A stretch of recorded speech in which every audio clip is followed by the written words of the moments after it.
Tsika rehetra any an-tokantrano rehetra hatramin'ity alina ity, alina mangina ity rahantsika an'ilay mpanjaka, ny mpanjaka ilay tompo, ilay be voninahitra, ilay tsy miova omaly sy ny mandrakizay. Haleloia. Andeha hisaotra ny tompontsika voalohany indrindra, hisaotra an'Andriamanitra lehibetsika noho ny zava-mahagaga nataony amin'ny fiainantsika. Amen. Haleloia. Ilay devoly satana mety hoe mieritreritra andavo atsika, mieritreritra andavo atsika, fa ny Andriamanitra tsika ilay mahery mampitraka atsika foana. Haleloia. Ataontsika hisaotra ny tompo amin'izao fotoana izao. Eny Andriamanitra ray zanaka ary fanahy masina, ny Andriamanitra any amin'ny avo indrindra, ny Andriamanitra mahery, Andriamanitra mahay zavatra rehetra, ny Andriamanitra tompo amin'izao rehetra izao. Tsara loatra ianao, mahay zava-mahagaga amin'ny fiainanay. Isaoranay ny anaranao fa tompo, isaoranay ny anaranao fa mahery, isaoranay ianao. Ilay mpanjaka ny mpanjaka, ilay tompo ny tompo, ilay tsy miova omaly sy ny mandrakizay. Teraina ny anaranao, teraina ny anaranao ilay tompo, ilay tsy miova. Misaotra anao a Jesosy satria mbola nomenao fofinaina, mbola nomenao tombonandro, mbola nomenao hery, mbola nomenao tanjaka. Misaotra tompo, mankasitraka Jesosy.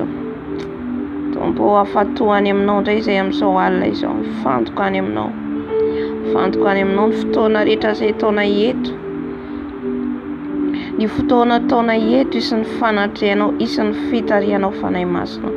Ka avy manatrehanay ianao, avy mitarihanay ianao tompo, fa vonon'izay iainao anao, vonon'izay iainao anao tompo malalo.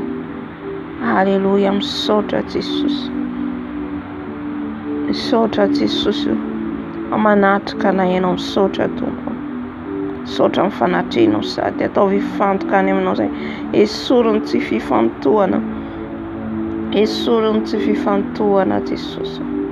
Misaotra Tompo. Haleluia. Amen. Amen. Amen. Misaotra ny Tompontsika. Angataka ny fanahy masina antsika ankehitriny. Ny fanahy masina hitarika antsika. Fanahy masina indray no ampalala antsika izay rehetra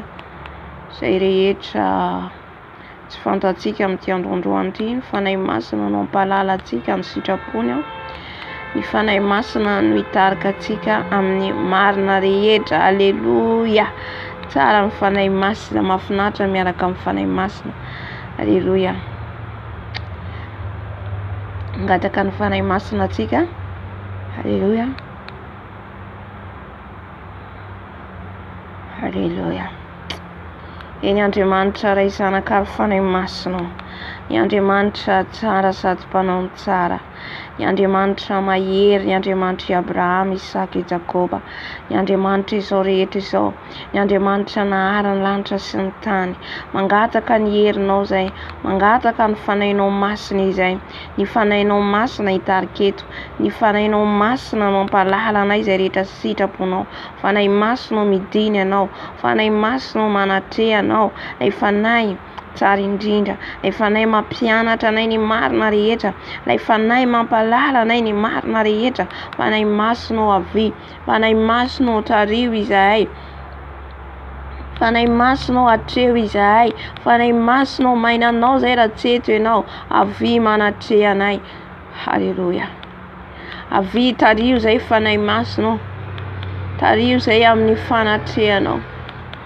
Tario zay amin'ny fanatrehanao. Tario izay fanahy masina. Tario izay fa mangetaetanao. Tario izay fa mangetaetanao fanahy masina. Mainanao. Mainanao fanahy masina. Mira ny fanatrehanao. Mira ny fanatrehanao. Mira ny fanatrehanao. Mira ny fanatrehanao. Tario zay fanahy masina. Tario amin'ny fotoana rehetra izay taona eto fanahy masina. Tario amin'ny fanatrehanao zay. Tario amin'ny fanatrehanao zay fanahy masina. Harabasirarararara. Fanahy masina. Aleluia. Milanao zay mangetaetanao zay. Aoka ny fanatrehanao ny anatrika eto. Aoka ny fanatrehanao ny anatrika eto. Aoka ianao ny hitarika eto. Aoka ianao ny ampalala anay eto fanahy masina. Aleluia. Zay rehetra tsy fantatra indray sokafinao indray ny masom-pananay fanahy masina. Avy fanahy masina manatrehanao. Avy fanahy masina mangetaetanao zay. Mangetaeta ny fanatrehanao. Mangetaeta ny fitarianao. Fanahy masina milanao izay. Fanahy masina milanao izay. Milanao zay fanahy masina amin'izao alina izao. Mainanao izay. Milanao zay. Tarika anay marina rehetra. Ianao ilay fanahy mitarika anay marina rehetra. Omby ny nofoko rehetra. Esory ny nofo ny fisainana tsy izy rehetra. Esory fanahy masina ny fisainana maloto rehetra. Esory fanahy masina ny fisainana tsy izy rehetra. Esory fanahy masina. Avy manatreha anay. Avy manatreha anay. Avy fanahy masina. Avy fa milanao zay. Avy fa mainanao zay. Anatrika an'izao fotoana izao ianao. Anatrika an'izao fotoana izao ianao fanahy masina. Rararararararara.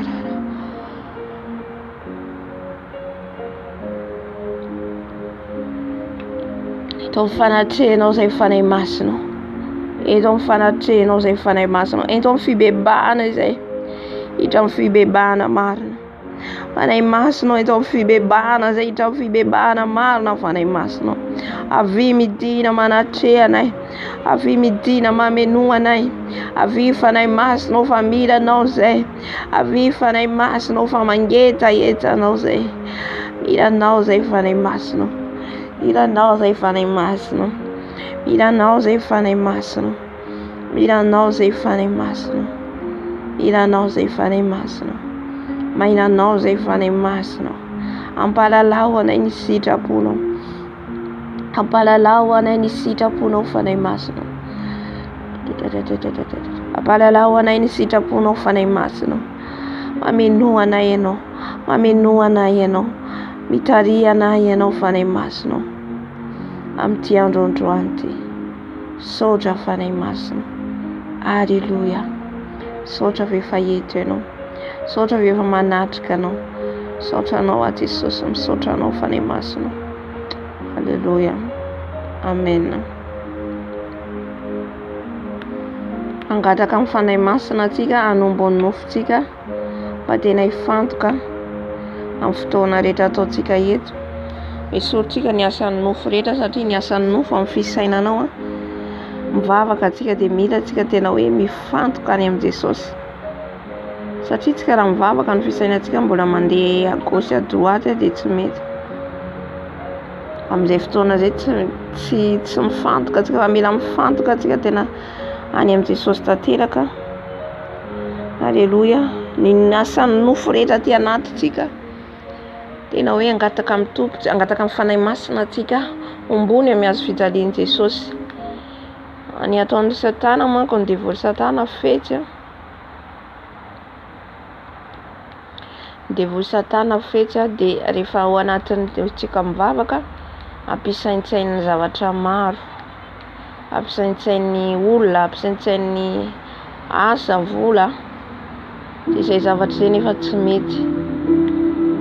Amen. Fa mila mifantoka tanteraka izay ny asan'ny nofo daholo izany.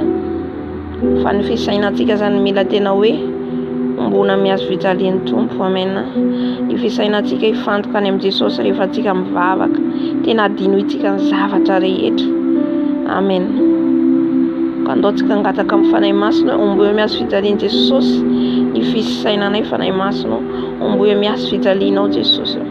Alleluia. Fanahy masina mbola mangataka aminao zay mba tena ombonao miazo fijaliana ny nofonay rehetra, ny nofon'ny fisainanay. Omboyo miazo fijalianao Jesosy malalo, mba ny fisainanay tena hifantoka any aminao ankehitriny. Hifantoka any aminao ny fisainanay, hifantoka any aminao ny fisainanay fanahy masina, hifantoka any aminao ny fisainanay fanahy masina. Oh halleluia. Esory ny fisainana rehetra tsy avy aminao fanahy masina. Esory ny fisainana tsy avy aminao, esory ny fisainana maloto rehetra, esory ny fisainana vinavina, esory ny fisainana tsy avy aminao manohitra ny teninao. Ny fisainana rehetra mieritreritra olona, mieritreritra asa, mieritreritra vola, esory ny fisainanay foka izay hifantoka any aminao Jesosy. Afatoany aminao ny fisainako, afatoany aminao ny fisainako Jesosy, afatoany aminao ny fisainako Jesosy. Mba tena hifantoka any aminao, mba tena hifantoka any aminao Jesosy. Afatoany aminao ny fisainako Jesosy, afatoany aminao. Esory ny asan'ny nofo rehetra amin'io fisainako io. Fanahy masina hatreo zao fotoana zao, fanahy masina hatreo zao fotoana zao. Fanahy masina velombelomo ny fananay, velombelomo ny fananay hifantoka any aminao. Fanahy masina avy fanahy masina, avy fanahy masina. Fenoy izay, fenoy izay, fenoy izay, fenoy izay fanahy masina. Ka izay rehetra matimaty any anatinay fenonao indray, izay rehetra maimaina any anatinay velombelomonao indray. Fanahy masina mila anao izay, aoka ny fananay hifantoka any aminao tombo, hifantoka amin'ny fanahinao masina. Halleluia. Ataovy miconnecta aminao zay fanahy masina, ataovy miconnecta aminao zay fanahy masina. Esory ny tsizy rehetra, esory ny sakasakana rehetra, esory fanahy masina. Midina eto ianao, midina eto ianao, midina eto ianao, manatre eto ianao, manatre eto ianao. Fanahy masina vy, fanahy masina manatre, fanahy masina midina, fanahy masina avy. Halleluia. Omboy ny nofo, omboy ny nofoko rehetra tsy hisy hita eto ny asan'ny nofo rehetra Jesosy. Omboy ny nofoko fanahy masina, omboy ny nofoko fanahy masina. Halleluia. Tarika na eto ianao fanahy masina mivavaka samihafa, tarika na eto ianao miteninao, tarika na eto ianao. Halleluia. Saotra fanahy masina, saotra Jesosy. Halleluia. Amen. rehetra amin'ny fifonana antsika, ifona antsika amin'ny Jesosy. Izay rehetra nataontsika tamin'ity androandroany ity, voalohany indrindra izay rehetra nataontsika, taizany alehantsika, inona ny ataontsika, izay rehetra nijerentsika, izay rehetra noenointsika, izay rehetra niraisy ny tanantsika, zany rehetrarehetra zany zany mila fantatsika dia anatonantsika ny Jesosy ka hibebahantsika. Amen. Ary eo anatin'izay koa fanahy masina efa nangatantsika teo dia ny fanahy masina ampatsiahy izay rehetra fahotana nataontsika tany taloha tany misy ny tsy tadiditsika, ary tsy tadiditsika dia ifonantsika amin'ny Jesosy. Ao ny ampatsiahivin'ny fanahy masina antsika dia mila ifonantsika zany. Alleluia. Andohalika antsika ifona. Amen. Alohan'izay tsika maka tenin'Andriamanitra.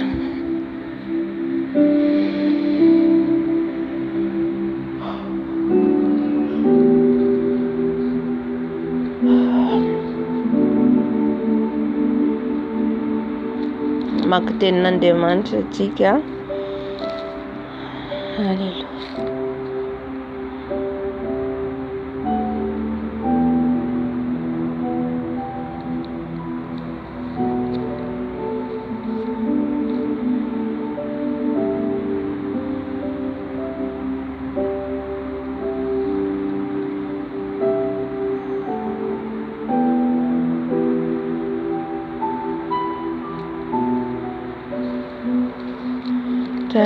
Ato amin'ny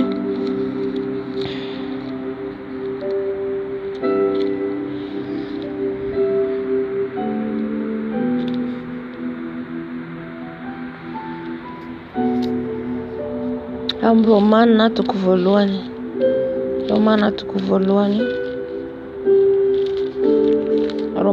voalohany, andininy faha 20 ka hatramin'ny faha 20 amin'ny anaran'i Jesosy.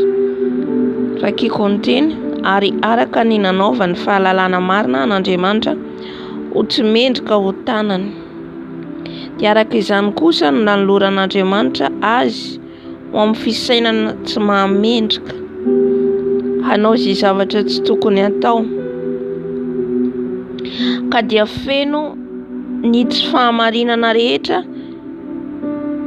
ny faharatsiana, ny fieremana, ny lolo-po, feno fialonana, vonoan'olona, fifandirana, fitaka, otri-po, bitsibitsika, mpanendrikendrika, alan'Andriamanitra, mpampahory, mpiavinavina, mpandokatena, mpamoron-tsain-dratsy, tsy manoa ray sy reny, tsy manam-pahalalana, tsy mitana fanekena, tsy manam-pitiavana, tsy miantra, dia olona mahalala tsara ny fitsipoka nomen'Andriamanitra.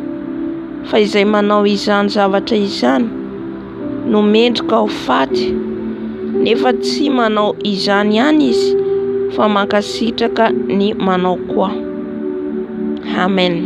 Hitantsika amin'ity farany ity hoe dia olona mahalala tsara ny fitsipoka nomen'Andriamanitra, fa izay manao izany zavatra izany no mendrika ho faty.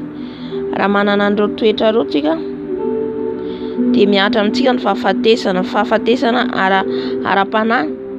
Mety hoe ny nofontsika eo ihany fa ny fanahintsika efa maty, fanahintsika efa voafatotra, dia nefa tsy manao izany ihany izy, nefa ho izy toy izany eto tsy manao izany fa mankasitraka ny manao koa.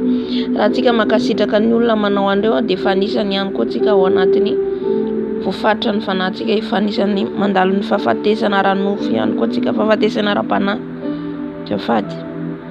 Ka ndao tsika ifona, na dia hoe tsika tsy nanonta, nefa naheno olona tsika nanao zavatra tsy mety dia tsika nefa tsy niteny.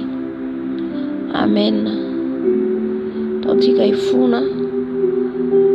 Halleluia. Dia tena hoe renoncentsika zany, hoe lavintsika ireo zavatra ireo, hoe ialanay Jesosy reto fahotana reto, ialanay Jesosy mba tsy voakasika an'ireto tsony izay, satria efa zanakao. Ny fialonana, ny fieremana, ny lolo-po, ny vonoan'olona, ny fifandirana, ny fitaka, ny otri-po, ireo rehetrarehetra ireo mibitsibitsika, mpanendrikendrika, alan'Andriamanitra ho izy ireo. Antsika andohalika ifona. Haleluya. Andriamanitra tompo rainay amin'ny avo indrindra, Andriamanitra masina mahery, Andriamanitra nahary ny lanitra sy ny tany, mandohalika eto anaty ianao aho Jesosy, mifona mibebaka Jesosy, satria ny fanahiko dia maloto, ny fanahiko dia voafatipatra, ny fanahiko dia tsy madio ao anaty ianao Jesosy. Ifonako ibebako eto Jesosy, ny amin'ny lolo-po, ny amin'ny avinavina, amin'ny fialonana, fanindrikendrehana, fankahalana Jesosy. Tompo mifona Jesosy, mifona Jesosy fa maloto, mifona Jesosy, tsy mendrika Jesosy. Jesosy, itony fanatrenao izay, itony fanatrenao mba tena iaino ny fifonana ianao Jesosy amin'ny alina ity.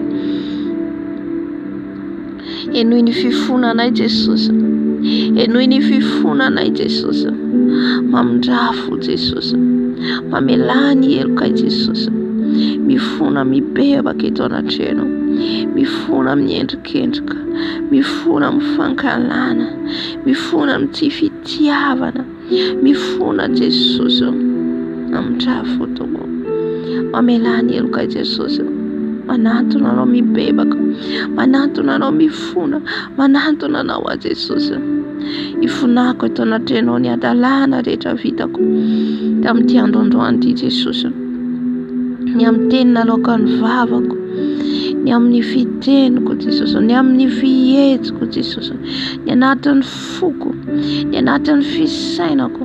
Ifonako eto anatrenao Jesosy, mamindrafo amiko Jesosy, mamindrafo amiko Jesosy, mibebaka eto anatrenao, mibebaka eto anatrenao, mandohalika eto anatrenao Jesosy, mamelany heloka Jesosy, malalo amin'ny teny rehetra naloaka ny vavako, fanindrakendrehana rehetra nataoko, ny lolo-po rehetra aty anatiko, ny tsy fitiavana, ny tsy mamelan-keloka, ny tsy fatokinanao, ny fatokina olona mihoatra anao, mifona Jesosy, mifona eto anatrenao, mamindrafo Jesosy, mamindrafo Jesosy, mibebaka eto anatrenao, mibebaka Jesosy. Enoy ny fifonanay, enoy ny fifonanay Jesosy, alavironay ny ratsy Jesosy, aoka koa zay Jesosy, tsy isan'izay miaino ka mankasitraka zay teny tsy avy aminao Tompo, alavironay zany, isora aminay zany Jesosy,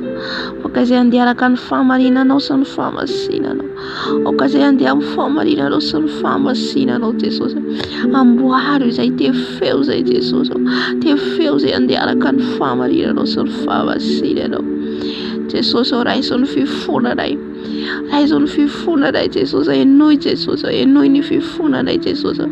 Raha nisy ny bitsibitsika nataonay, raha nisy ny resadresaka nataonay tsy nahavoka-tso, raha nisy Jesosy ny dina lehanay ka tsy nakasitranao, nisy ny teny naloaka ny vavanay, nisy ny teny nandratra ny hafa nataonay, mifona Jesosy, ny fanindrekendrena, ny fienona teny tsy izy rehetra, fienona teny tsy avy aminao rehetra, mifona mibebaka Jesosy, mifona mibebaka eto anatrenao. Raiso ny fifonako Jesosy, raiso ny fifonako Jesosy amin'izao alina izao, raiso ny fifonako Jesosy. Enoy ny fifonanay Dada malalo, mifona ihany koa amin'ny adalana vitako rehetra hatramin'izay, hatramin'ny fahazazako, hatramin'ny fahatanorako, hatramin'izao andro nandraisako anao zao Jesosy, toy izay mpamonjy ny fiainako, mbola misy adalana vitako rehetra Jesosy, ifonako eto anatrenao. Ny fandehanana ranofo rehetra, ny mbola nijery zava-poana, ny fienona ny hira Jesosy n'izao tontolo izao, na ny hira fiderana zaka tsy nanome voninahitra anao, ifonako eto anatrenao zany rehetrarehetra zany toho. Raiso ny fifonako Jesosy, raiso ny fifonanay Jesosy amin'ny alina ity, misaotra Jesosy. Haleluya, amen.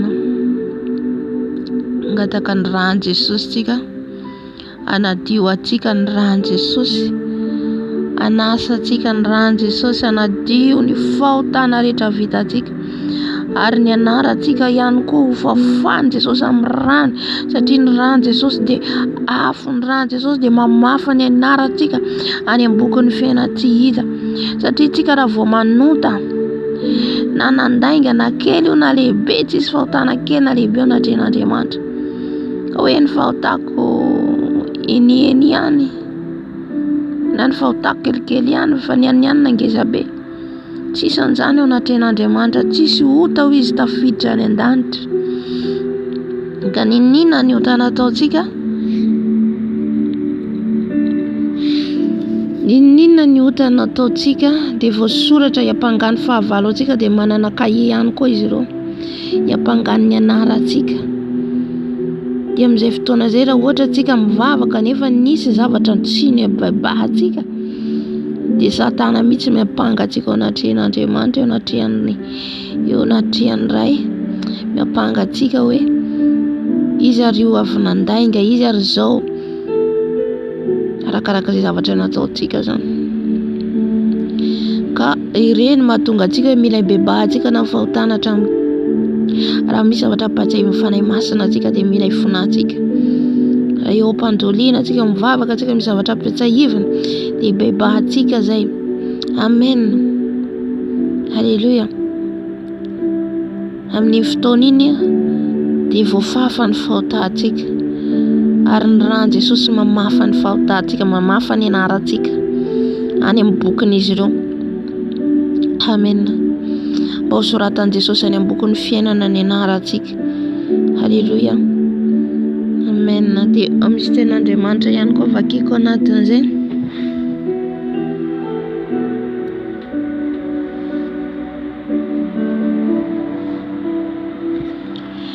Atao amin'ny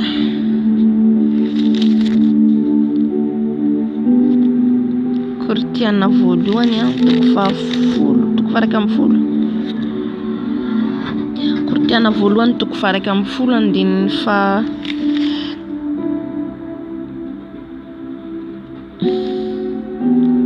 andininy faha 20.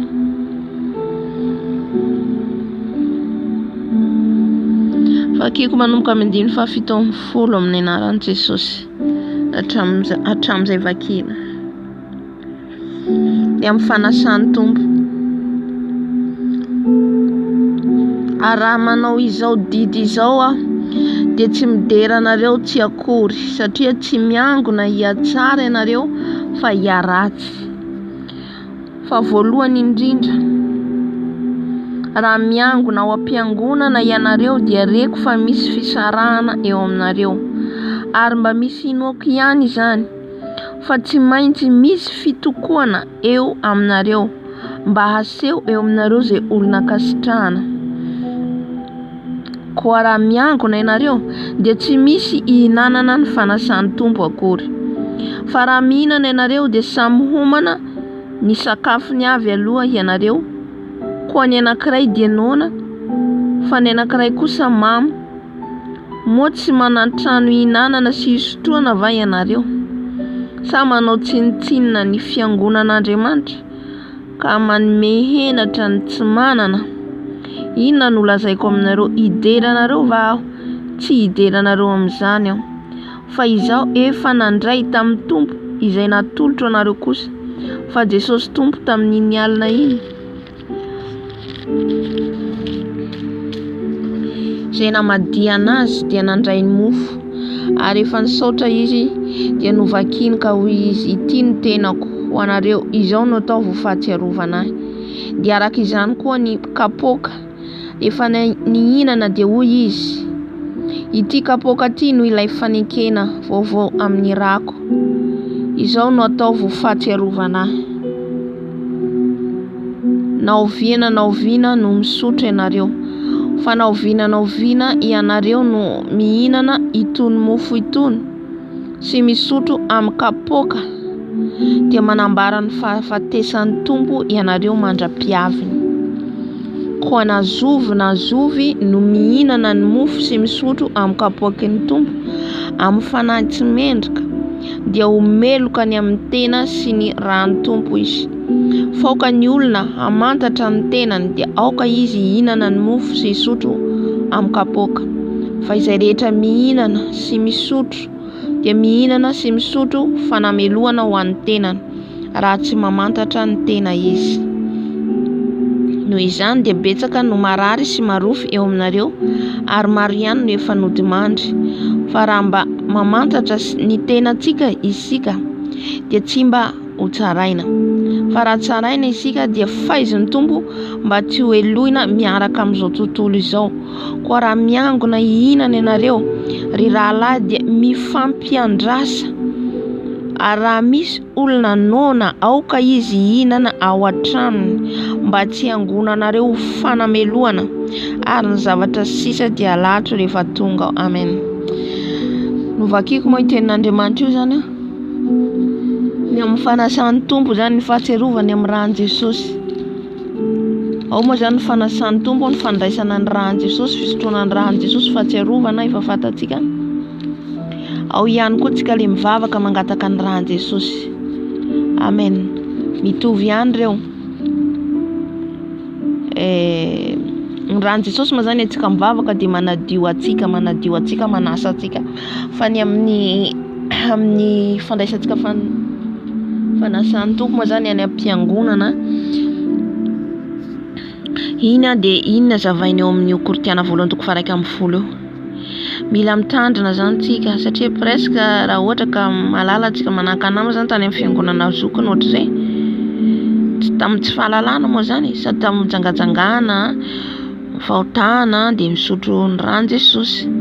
Araka ny vakitsika teo dia mitondra fanameloana ho atsika zay zavatra zay.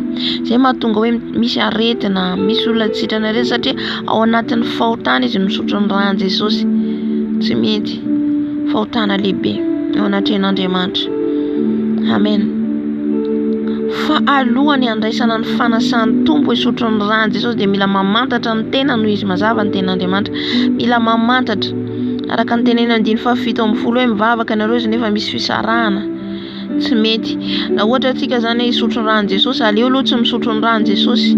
Raha mbola fantatra hoe tsy mety ny ara-pananao, aleo tsy misotro ny rahan'i Jesosy satria mamita tena atsika amin'izay fotoana izay raha misotro ny rahan'ny Tompo amin'iny, satria mitondra fanameloana ho atsika. Dia tahaka an'izay koa zany tsika ohatra hoe fiangonana zokiny, ohatra fiangonana zandry raisoka ohatra, misy fisarahana, misy fitsokotokona, misy fosafosa resadresaka ao dia hoy tsika hoe andeha handray ny fanasan'ny Tompo ao, mamita tena foana koa tsika amin'izay fotoana izay. Zava-poana isotrontsika ny rahan'i Jesosy iny. Amen. Fa mila mandiny tena tsika. Mety ianao hoe menatra rehefa mipiara-mivavaka eo tsy handray ny fanasoa fananina, aleo tsy mandray mihitsy, aleo mazava tonga dia hoe mitsotra ianao sa mbo tsy afaka handray ny fanasan'ny Tompo aloha. Mila règle aloha ny ara-panahintsika amin'ny Jesosy zay tsika vao afaka misotro ny rahan'i Jesosy. Izay ny tena izy. Amen. Andao tsika angataka ny rahan'i Jesosy hanadio atsika amin'izao fotoana izao. Angatahantsika amin'i Jesosy. Tahaka an'izay koa ny rahan'i Jesosy angatahantsika eo. Raha tsika zany mbola miaina amin'ny fahotana, tsy efikasy le rahan'i Jesosy, tsy misy vokany le rahan'i Jesosy atsohintsika, tsy vokany. Fa io rahan'i Jesosy dia tena manan-kery tsika miantso ny rahan'i Jesosy ka tsika mandeha amin'ny fatahoran'Andriamanitra dia tena misy hery hitanao mihitsy heninao zao. Amen. Miantso ny fanahy masina io tena heninao miditra manadio anao, manadio anao ny fanahy masina miasa, heninao mihitsy hoe miditra any anatinao. Ny rahan'i Jesosy koa tahaka an'izay. Ary rehefa tsohinao izy dia manan-kery ohatra miaretina sy ny sisa. Amen. Arakaraka ny ka misy antena zany misy anao. Misy hery rahan'i Jesosy. Amen. Misy zany ohatra hoe manonona hoe fahazarana, ilay fombafomba izay foana moa zany hoe mila hitandremantsika. Amen. Tena hoe afana foana tsika zany indrindra andeha amin'ny tandrina ny tenin'ny Tompo mba tena hoe rehefa miantso an' Jesosy tsika, miantso ny fanahy masina, miantso ny rahan'i Jesosy, tena hoe mandrositra ny Satana. Alleluia. Angataka ny rahan'i Jesosy tsika amin'izao fotoana izao. Eny Tompo malalo, tsabako fa efa eto ianao Jesosy, eto ianao sy ny fanatrehanao fanahy masina. Ankehitriny izay dia mangataka ny fanahinao, mangataka ny rahanao, anadio anay, anasa anay Jesosy. diovy izay amin'ny fahotanay Jesosy, ny amin'ny fisainanay diovy adio tanteraka, ny amin'ny masonay diovy amin'ny ranao, ny amin'ny lelanay diovy amin'ny ranao, ny amin'ny sofinay diovy amin'ny ranao, ny amin'ny fonay diovy amin'ny ranao, ny amin'ny tananay diovy amin'ny ranao, ny tongotray diovy amin'ny ranao, diovy amin'ny ranao Jesosy. Diovy amin'ny ranao Jesosy, ny momba ny tenako rehetra diovy amin'ny ranao Jesosy, sasao amin'ny ranao ny tenako rehetra Jesosy, sasao amin'ny ranao Jesosy, diovy amin'ny ranao Jesosy, diovy amin'ny ranao ny fisainako Jesosy, ny ranao anadio ahy Jesosy, ny ranao anasa Jesosy, manomboka any amin'ny lohako hatrany amin'ny faladiako, diovy amin'ny ranao Jesosy, diovy amin'ny ranao Jesosy, diovy amin'ny ranao zay Jesosy, o ny ranao manadio anay, ny ranao manasa anay Jesosy, manasa ny anaranay, mamafa ny anaranay ny bokin'ny fiainantsika, ny ampangany fahavalo anay, zay rehetra soratra nanoratana ny anaranay ny bokin'ny fiainantsika, ny ranao manasa anay Jesosy, ny ranao lay masina Jesosy, ny ranao lay marina Jesosy, manamarina anay tsisy ampangany lay fahavalo satana ny anaranay Jesosy, ny ranao manadio anay Jesosy, rabaskera babababa, ny ranao Jesosy, ny ranao lay mahery, ny rano Jesosy tao Kalvari, ny rano Jesosy tao mihazo fijaliana, manadio manasitrana manafaka, diovy amin'ny ranao Jesosy, diovy amin'ny ranao Jesosy, diovy amin'ny ranao a Jesosy, ny ranao manampatambaka ny ozona rehetra, ny ranao manampatambaka ny faratsiana rehetra, manala ny aretina, manala Jesosy ny otanay, ny ranao Jesosy malalo, afao izay Jesosy, afao izay Jesosy, ho afaka amin'ny fahotana, ny fahotana fahazarana, ny fahotana fombafomba ranay Jesosy malalo, esorina aminay zany, afao Jesosy izay, rabaskera bababa, o rabaskera rarararara, ny rano Jesosy, ny rano Jesosy mamafa ny anarako any amin'ny bokin'ny fiainantsika, ka manoratra ny anarako any amin'ny bokin'ny fiainana mandrakizay, ny akanjoko ny fitafim-panako diovina amin'ny rano Jesosy, diovina amin'ny rano Jesosy Kristy tombo velona avy Nazareta, ny tasitasy rehetra, ny tasy amin'ny akanjoko rehetra, j'enlève par le sang de Jésus, j'enlève tous les taches dans ma robe, les taches dans ma robe qui nettoient par le sang de Jésus, ny rano Jesosy manasa ny akanjoko, ny rano Jesosy, fa hoy ianao Jesosy izay voalazanao Misaia toko voalohany, fa na dia mena tahaka ny jaka aza ny fahotanareo, dia ho fotsiko toy ny oram-panala, fotsio tahaka ny oram-panala izay Jesosy, fotsio amin'ny rano zay Jesosy, ny akanjonay Jesosy, asio lay marika ny azo fijalianao zay dia ny ranao amin'ny androko Jesosy, ny ranao, ny marika ny azo fijalianao, ny tombo-kasenao ny amin'ny androko, ny ranao Jesosy, hiala ny tombo-kasen'ny satana rehetra, hiala ny tombo-kasen'ny satana rehetra, hiala ny tombo-kase rehetra amin'ny fahavalo satana rehetra, tsy manakera mivazako, ny ranao Jesosy, ny ranao Jesosy, ny korina ty anatoko, manadio anasa, halleluja, halleluja, misaotra Jesosy ny amin'ny ranao, sotroko ny ranao Jesosy, sotroko ny ranao Jesosy, anala ny pentipentina ty anatiko, sotroko ny ranao Jesosy, manala ny tasy rehetra ty anatiko, sotroko ny rano Jesosy, sotroko ny rano Jesosy, hitondra fiainanao ahy, hitondra fiainanao ahy ny rano Jesosy, ny rano Jesosy manasa, ny rano Jesosy manasa, ny ranao Jesosy manasa ny tasy rehetra ty anatiko Jesosy, amin'ny akanjoko Jesosy, ny poin ny tasy rehetra, satria hoy ianao raha tonga anao dia apakatra fiangonana tsisy pentipentina, apakatra ny fiangonana tsisy tasy Jesosy, diovy izay satria izay no fiangonanao, diovy amin'ny ranao zay, diovy amin'ny ranao zay Jesosy, afakeloko afa-pahotana Tompo, misaotra ny amin'ny ranao, misaotra ny amin'ny ranao Jesosy zay manadio sy manafaka anay, halleluja, amen. Ivavaka antsika ny ankohonantsika, ivavaka antsika ny ankohonantsika, ny zanantsika indrindrandrindra, ray aman-drenitsika ny ray tapo amintsika ho haintsika ao amin'i Jesosy, halleluja.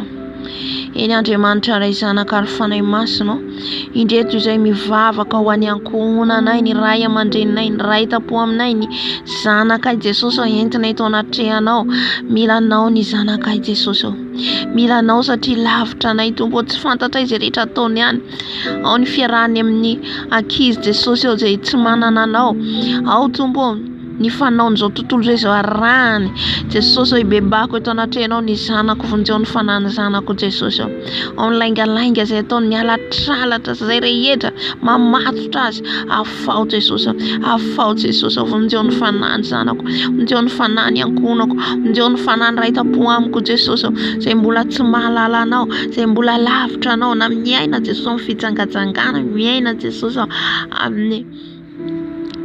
amin'ny fijangajangana fisotroana toka afao Jesosy afao ny ankohonako afao ny ray tapo amiko Jesosy Tompo ifonako eto anatrehanao Tompo amboary Jesosy te feo zay rehetra fa miorina tsara aminao amboary tsara zay fa miorina aminao Jesosy avao sy mandrakariva aminao reo ankonako reo Jesosy zay rehetra mbola tsy manana anao Jesosy de tena hoe afanao tanteraka kasiny herin'ny fanahinao masina diovy amin'ny ranao ny ankonako diovy amin'ny ranao Jesosy ny fitafipanan'izy ireo ny anaran'izy ireo mba ho voasoratra ny ambokin'ny fiainana mandrakizay esorany ambokin'ny fiainatsita ny anarany ankonako Jesosy afao ny ankonako Jesosy ny ranao lay masina lay rotsaka fanavotana anay zay niteteo fanavotana anay Jesosy anafanao ny ankonako anadiovanao ny ankonako haleluya misaotra Jesosy amen ivavaka antsika amin'izao tontolo izao ila vavaka izao tontolo izao mila vavaka ny firenentsika maro ny sahirana ao amin'ny firenentsika ao ny tsy manan-kohanina ao ny tsy manana trano kialofana mitaraina ny mponina ny Madagasikara mitaraina ny mponina rehetra satria ao anatin'ny fantatsika hoe zavatra misy amin'izao fotoana izao ny mosary maro ny tsy mihinana maro ny tsy manan-kitafy haleluya ndaotsika ivavaka an'izy ireo ivavaka ny firenentsika amen eny Andriamanitra ray zanaka ary fanahy masina vavaka ho an'ny firenenay izay Jesosy mivavaka ho an'ny Madagasikara manokana ny mpitondra firenenay Jesosy malalo entina eto anatrehanao Tompo ny gouvernemanta rehetra ny mpitandro filaminana rehetra Jesosy mba haniraka ny mpanomponao ianao Jesosy itody amin'izy ireo ampalala izy ireo Jesosy malalo ny fahamarinana sy ny fiavinao Tompo malalo ao ihany koa Jesosy ny firenenay io maro Jesosy ny fanompoan-tsampy izay manjaka ao firenenay ny mampiasa fanafody ny ombiasa ny biskidy Jesosy zay mahatonga ny fahatezeranao ny fanompoan-tsampy fanompoana ny razana ifonako eto anatrehanao maro ny mampiasa fanafody ao anatin'izany ihany koa voageja Tompo ka mandoto ny firenenay mifona Jesosy mifona Tompo ao ny manana nefa tsy mahatsiaro mijery ny mahantra misy ny miadana misy ny manan-katao nefa tsy mahalala miantra ny hafa Jesosy malalo misy ny maro tsy manana amin'ny firenenay ao ny mahantra ao ny tsy manan-kialofana tsy manana trano tsy manana sakafo ao ny amin'ny faritra androy Jesosy be dia be ny tsy manan-kohanina any Jesosy fonjeo Jesosy malalo mamindrafo Jesosy ny malagasy Tompo mba hatsiaro anampy Jesosy ny manana ny manan-karena Tompo vonjeo ny faritra tsy misy anay eny ianao Tompo malalo no anome an'izay sahirana anome ao ny mpianatra tsy afaka mianatra tsisy vola ao ny marary tsy afaka mitsabo tsisy vola Jesosy malalo mamindrafo Tompo satria noho ny fahotana iny mahatonga ny fahatezerana noho ny fahotana Jesosy satria izay miankina amin'ny zava-misy hitany masina efa tsy miankina aminao koa ankehitriny izay misolo ambanga mifona ho an'ny firenenay Jesosy mamindrafo ho an'ny firenenay mifona ihany koa ny firenena rehetra maneran-tany naizanaiza Jesosy amin'izao vaninandro faran'izao ny firenena la France Angleterre Canada naizanaiza Amerika Afrika pays arabe rehetra Jesosy ifonako eto anatrehanao Jesosy ny mpitondra fanjakana rehetra ny gouvernemanta rehetra ninina nefa omanina izy ireo Jesosy amin'izao taona vaovao diavina izao ndreo tsy fantatra ny zavatra hitranga ianao nefa malala ny zava-miafina Jesosy Inona no man'izy ireo Jesosy amin'ny gouvernemanta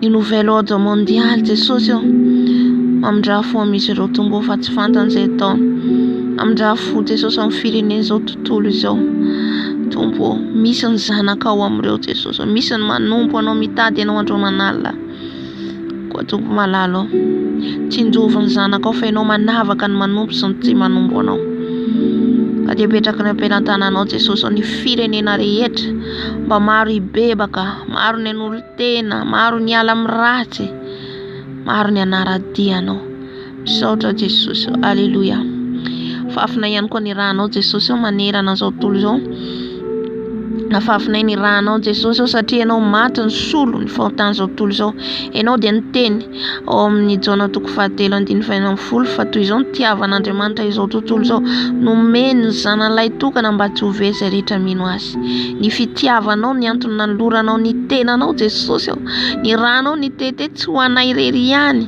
fa ho an'olombelona rehetra niza izay mangetaheta mitady ianao tonga ianao hanafaka azy fa tsy tonga ianao hanameloka Jesosy malalo afafinay ny rahanao any amin'ny boîte de nuit any amin'ny supermarché any amin'ny toeram-pitsaboana any amin'ny hôpitaly na iza tombo malalo afafiny rahanao amin'izao fotoana izao afafiny rahanao Jesosy anavotanao Jesosy ireo izay mbola tsy mahalala anao ao ny voafatry ny fijangajangana ny fifohana zava-mahadomelina tombo ny rahanao no afafy amin'izao fotoana izao ny rahanao no afafy Jesosy ka ho afaka mifatotra izy ireo Jesosy ninona ny amatora ny satana izy ireo ny rahanao Jesosy dia mahery ny rahanao Jesosy dia manafaka ny rahanao Jesosy dia manafaka ny fanahy very rehetra tombo afao Jesosy na karazana inona zany Jesosy na aviaiza ianao tsy manavakavaka afafiny rahanao Jesosy halleluja afafiny rahanao Jesosy halleluja misaotra Jesosy amen ivavaka atsika ho an'ny marary rehetra na iza ny marary rehetra fantatsika ny tsy fantatsika ho antsika amin'ny Jesosy mba ho sitrana Jesosy anasitrana izy ireo amen iny Andriamanitra ilay zanaka ary fanahy masina ilay Jesosy Kristy tompo velona avy any Nazareta ilay Jesosy nanasitrana ny marary ianao nanasitrana ilay vehivavy nandeha nandritra ny 12 taona ianao ilay napahiratra ny mason'ilay jamba ianao ilay nampalaja ny marenina ianao nanasitrana ny rafozam-bavy ny Petera ianao Jesosy navita zava-magaga tsy takatra ny saina ianao nanafaka ny devoly rehetra ny olona izay rehetra tao anatiny fanandevozan'ny devoly ianao nanafaka an'izany satria Andriamanitra magaga ianao nandroaka ilay demonia legiona tao anatin'ilay zazalahy ka niala ny devoly satana satria mahery ianao Jesosy tombo ianao ihany koa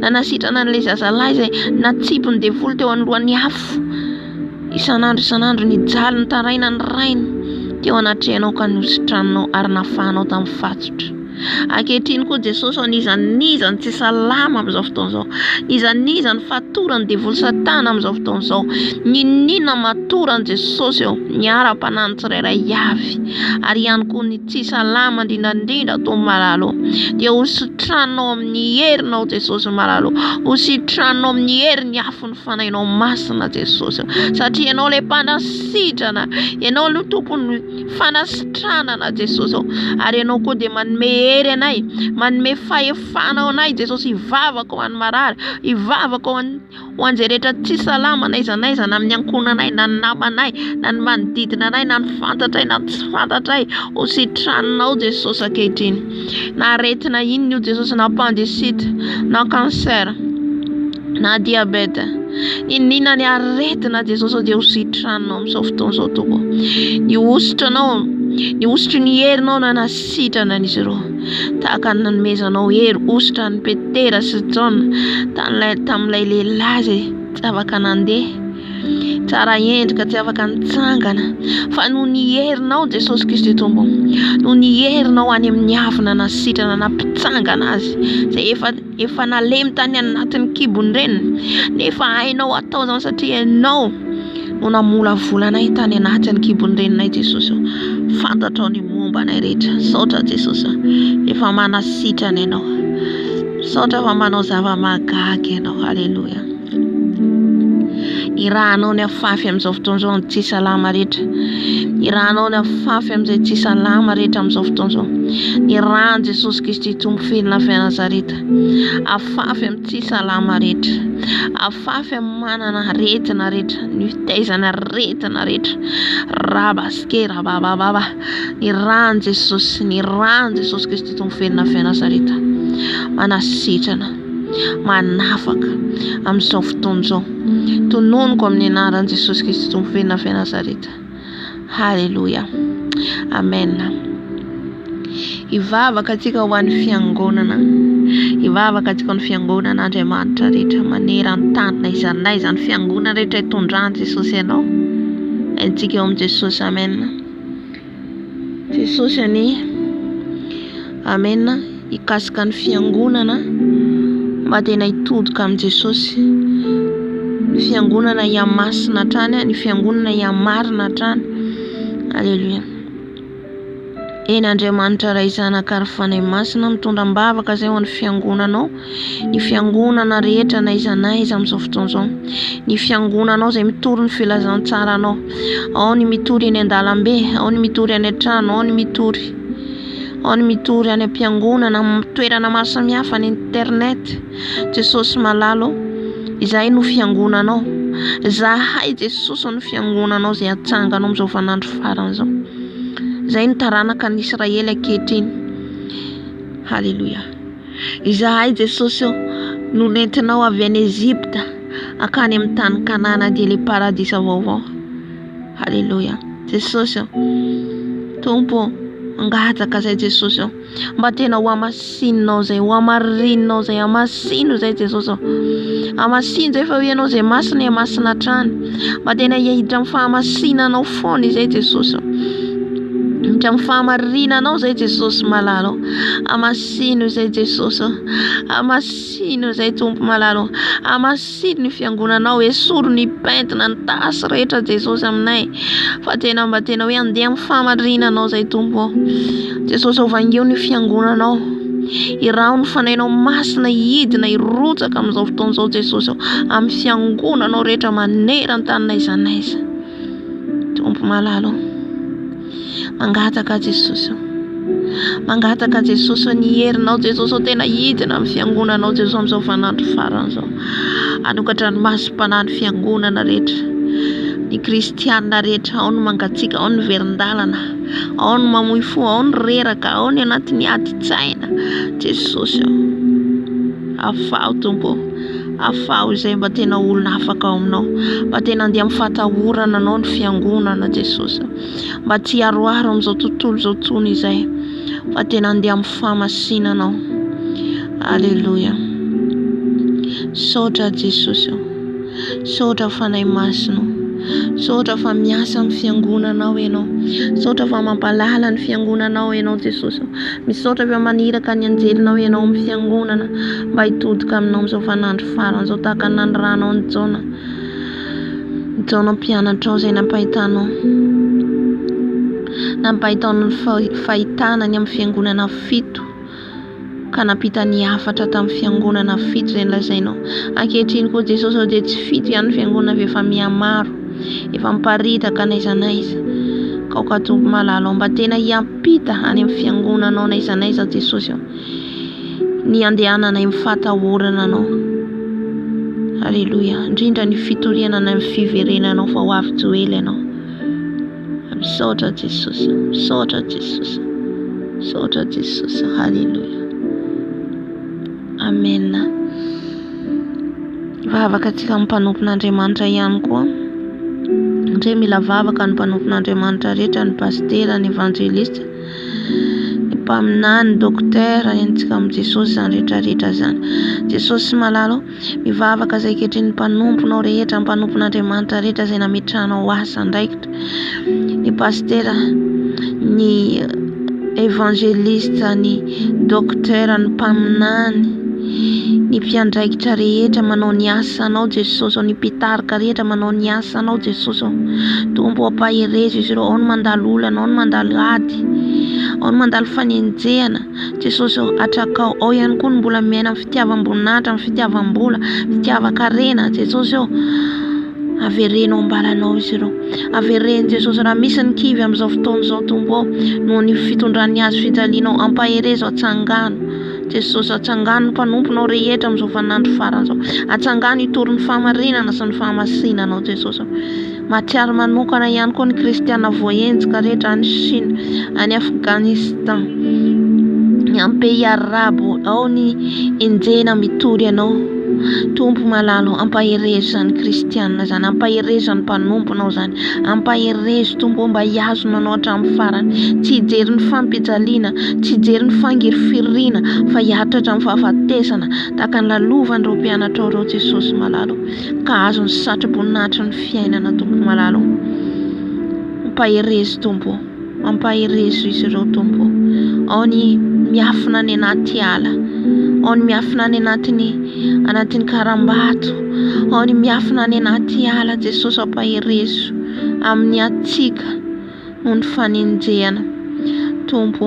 Mamindrafo amin'ireo mpanenjika ihany koa ianao, tahaka ny nionanao tamin'ny Saoly izay nanenjika ny mpianatra ao fahiny Tompo. Tsy fantan'izy ireo fa ianao no enjeny, fa tsy ireo mpanomponao ireo, ka dia ampaherezo, ampaherezo izy ireo Jesosy. Misaotra Tompo. Aleluia. Amen. Vavaka atsika ho an'ny tenin'Andriamanitra izay meny Tompo atsika eto. Ny tenin'Andriamanitra mba hanovantsika ilay tenin'Andriamanitra, tenin'Andriamanitra izay raisina hoenontsika eto, mba tena hoe anafaka ny fatotra ary hanokatra ny masom-panahintsika Jesosy. Aleluia. Iny Andriamanitra ray zanaka ary fanahy masina, mandohalika eto anaty fiainao aho Jesosy, satria izaho dia tsy nitsinona aho Jesosy aho, fa mpanomponao aho, mpanompo tsy mahasoa aho Jesosy aho, fa ianao no tompoko, ianao no mpanjakako Jesosy malalo. Izay rehetra ataoko eto Jesosy aho, dia aoka ianao no hiteny, aoka ianao ny ampiteny ny molotro, esory ny mahazahony zaho, esory Jesosy. Ataovy mihatra ambany dia ambany, ataovy angina ny asan'ny nofo rehetra Jesosy. Foka ianao rery ihany no hisandatra eto, ny fanahinao masina rery ihany no hikasika ny mpiaino tsirairay avy izay miaino amin'izao video izay hatrany amparany tany. Kasio Jesosy, kasio ny mpiaino, mba tena hiaino zany teninao zany, ary handray ary ampihatra. Saotra fanahy masina fa eto ianao, saotra fanahy masina fa nanatrika ianao teto nanomboka tamin'ny nanomboanay ka hatramin'ny faran'izao fotoana izao. Misaotra Tompo. Aleluia. Amen.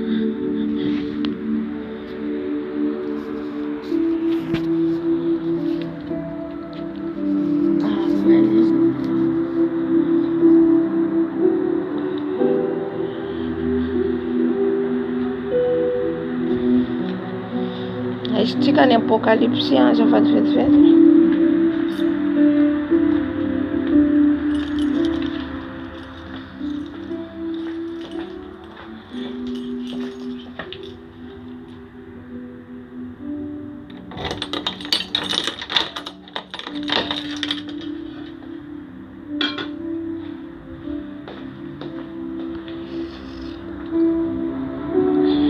Aisytsika ny apokalipsy toko fahenina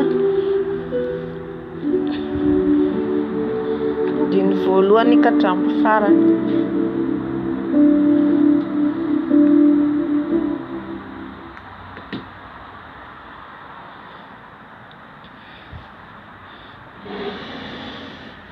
Apokalipsy toko fahenina diny voalohany ka hatramin'ny farany. Vakina ny tena amin'ny anaran'i Jesosy.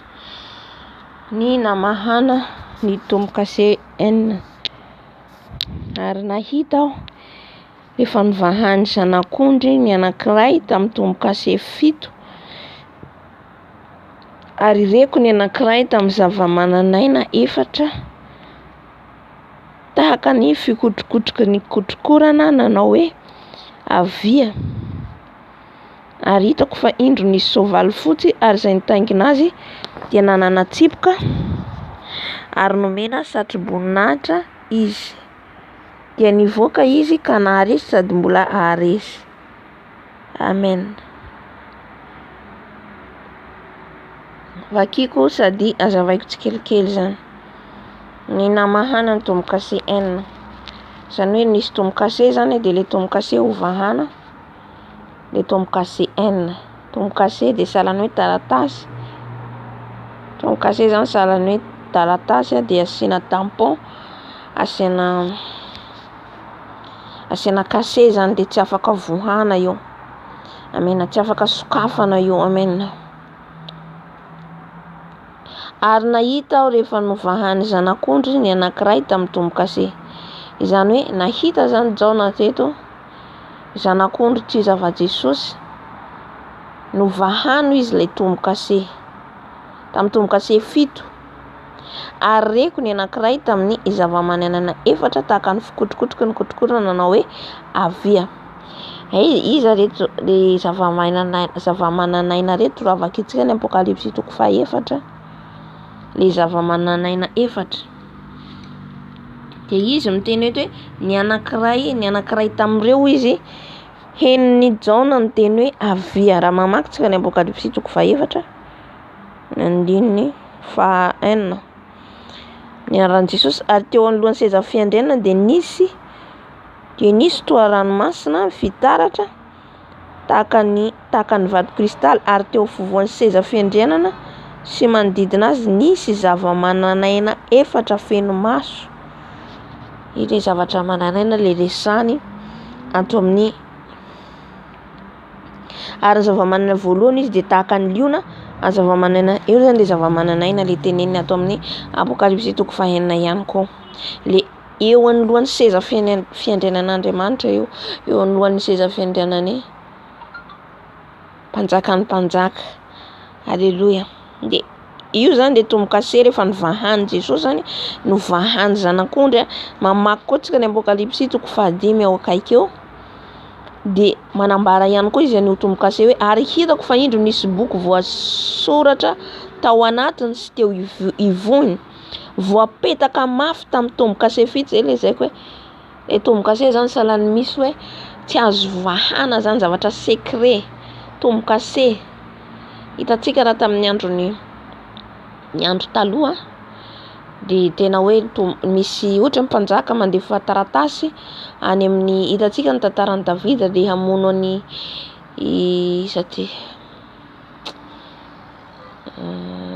Oria. Izy hamono ny Oria dia Oria ihany nampitondrainy an'ilay taratasy ho any amin'ny Joaba mpanompony.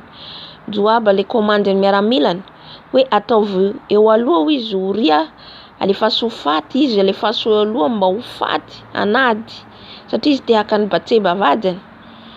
Dia izy ihany mitondra ny taratasy nefa izy tsy nanokatra an'ilay taratasy.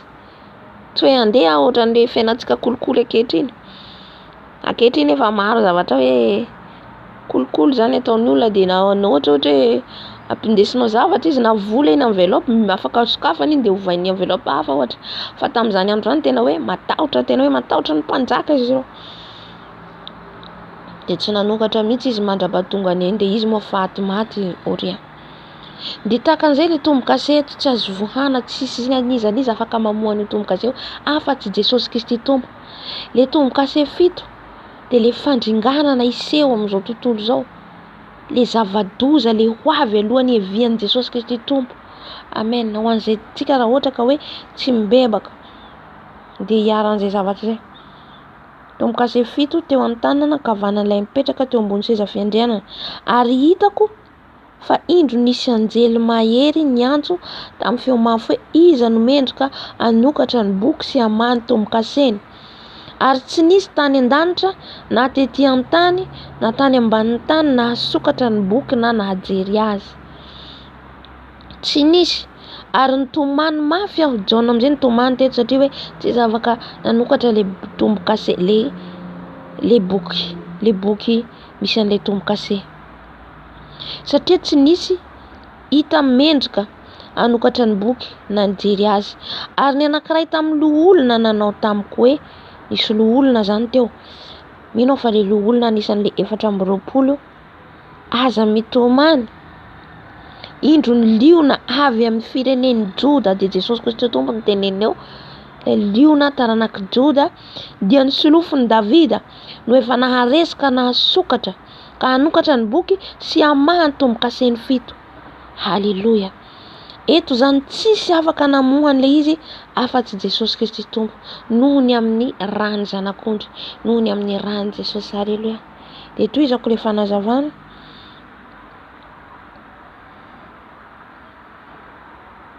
ny anankiray tamin'ny tombo-kase 7 ary reko ny anankiray tamin'ny zava-mananaina 4 tahaka ny fikotrokotroky ny kotrokorana nanao hoe avia. De rehefa avy eo zany rehefa nanokatra ny tombo-kase zany le zanak'ondry de ilay anankiray tao amin'ny zava-mananaina amin'izay no henonjaona tahaka ny fikotrokotroky ny kotrokorana ho izy hoe avia. De izany ataony avia eo jaona asehony le zavatra ho avy hitranga de le izy mitranga amin'izao vanandrotsika zao, amin'izao vanandro farany zao.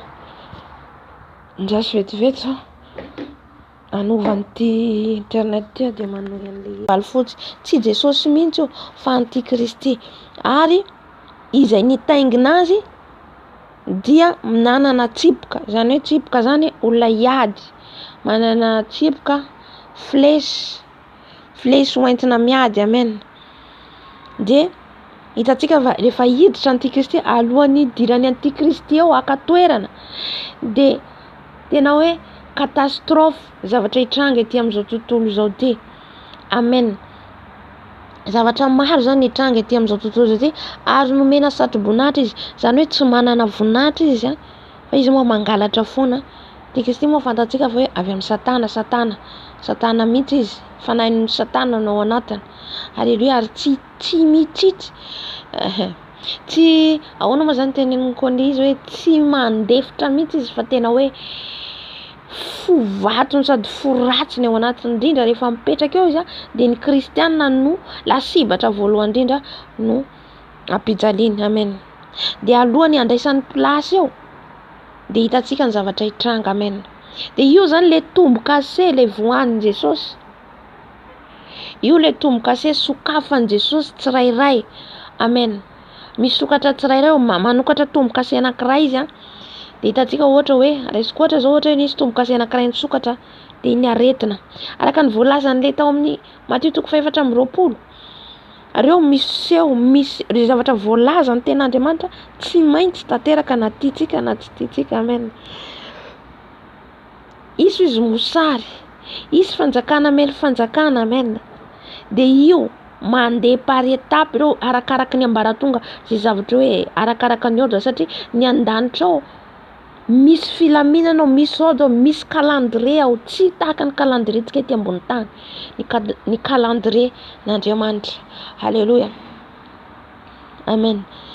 Ka ohatra izy manokatra tombo-kase anankiray zany de ny loza ho avy tsy fantatsika. Ohatra zao nisy ny corona iny, tombo-kase anankiray nisokatra tamin'iny.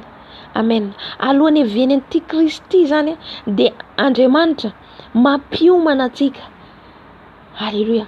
Mampiomana atsika mba ho tonga saina atsika hoe zay zavatra voalazan'ny Baiboly efa tanteraka, dikan'izay izy tsika tsy sisy alala le fotoana fa atsika le hoe ny alalatsika azy hoe akaiky Jesosy de ny zavatra mitranga. Tsy haitsika na mety hoe pendant 5 ans, mety hoe mandritra ny 7 taona ampiomanan'i Jesosy ny fiangonana. Misy fotoana ane zany mety hoe mandritra ny 4 taona tsy fantatsika na 5 taona. Amen. Alohan'ny hiavian'i Jesosy ny mpianatra de niteny mihitsy hoe efa ho avy falifaly zany hoe lasa Jesosy rehefa niaraka tamin'izy ireo lasa Jesosy de faly ny mpianatra vao hoe andeha koa zareo, andeha koa ireo zany fa tsy fantan'izy ireo ny zavatra hitranga taorian'iny. Amen. De inona ny ataon'i Jesosy? Ny fanahy masina satria Jesosy tsy afaka hoe ohatran'ny hoe tonga olona manahaka antsika takany tamin'ny andorany tena ho tonga tety ambony tany tao Maria. Tsy afaka ho toy izany intsony Jesosy satria efa vita ny mission. Fa ny fanahiny amin'izao fotoana no apetrany amintsika, tamin'ny mpianatra ary amintsika ihany koa. Amen. De le mpianatra falifaly fa hoe andeha fa tsy fantany ny zavatra nitranga rehefa avy eo tonga ny fampijalinan'ny kristianina fanenjehana hitantsika ny fariseo sy ny mpanao lasa ny contre namonan'izy ireo napitran'izy ireo prison sy ny sisa lao ny Paul zao de ny vonona natao ina ty ny vonona nahantona Petera kamaroany vasa vitsivitsy any hitantsika Stefana Torambato satria netretra zany izy ireo hoe andeha zay ho avy Jesosy ahoana ma zany hoe andeha ho avy fa kaiky ny fanjakanlanitra sy ny sisa tonga mibebasy sy ny sisa de falifaly zany fa ohatra eritreretin'izy ireo zany ho mora le lalina hoe tonga de hoe ohatra zao hoe mandeha ihany tonga de hoe tafakatra any an-danitra alleluia anisako ny fanazavana zany azotsika azy fa nandalo izy ireo tena hoe nangirifiry nandalo izy ireo fanenjena ary ny farany fahafatesana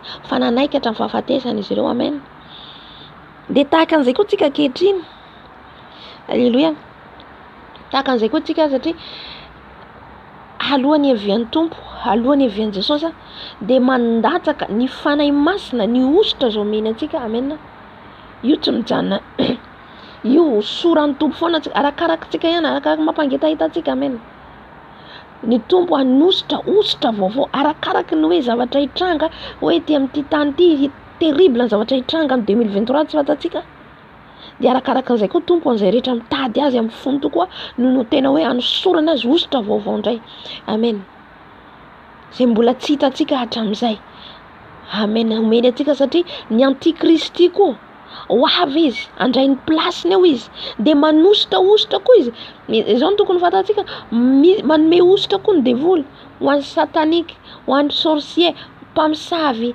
ny ombiasa ositra be koa ny mena an'izy ireo amen ohatra zao hiditra taona vaovao io manao sacrifice be reo am'izao faran'ny taona zao amen mila raha be zay hoe tena taovinareo izy nisy lehilahy zay Jehova Volombela mpanompon'Andriamanitra Jehova Volombela hoe isaky zahay io izy hiditra faran'ny taona de mivory any amin'ny lapan'ny Lucifera mivolo izy ny satanista rehetra ety ambony tany reo makany ireo olona manano plasiny reo makany amen alleluia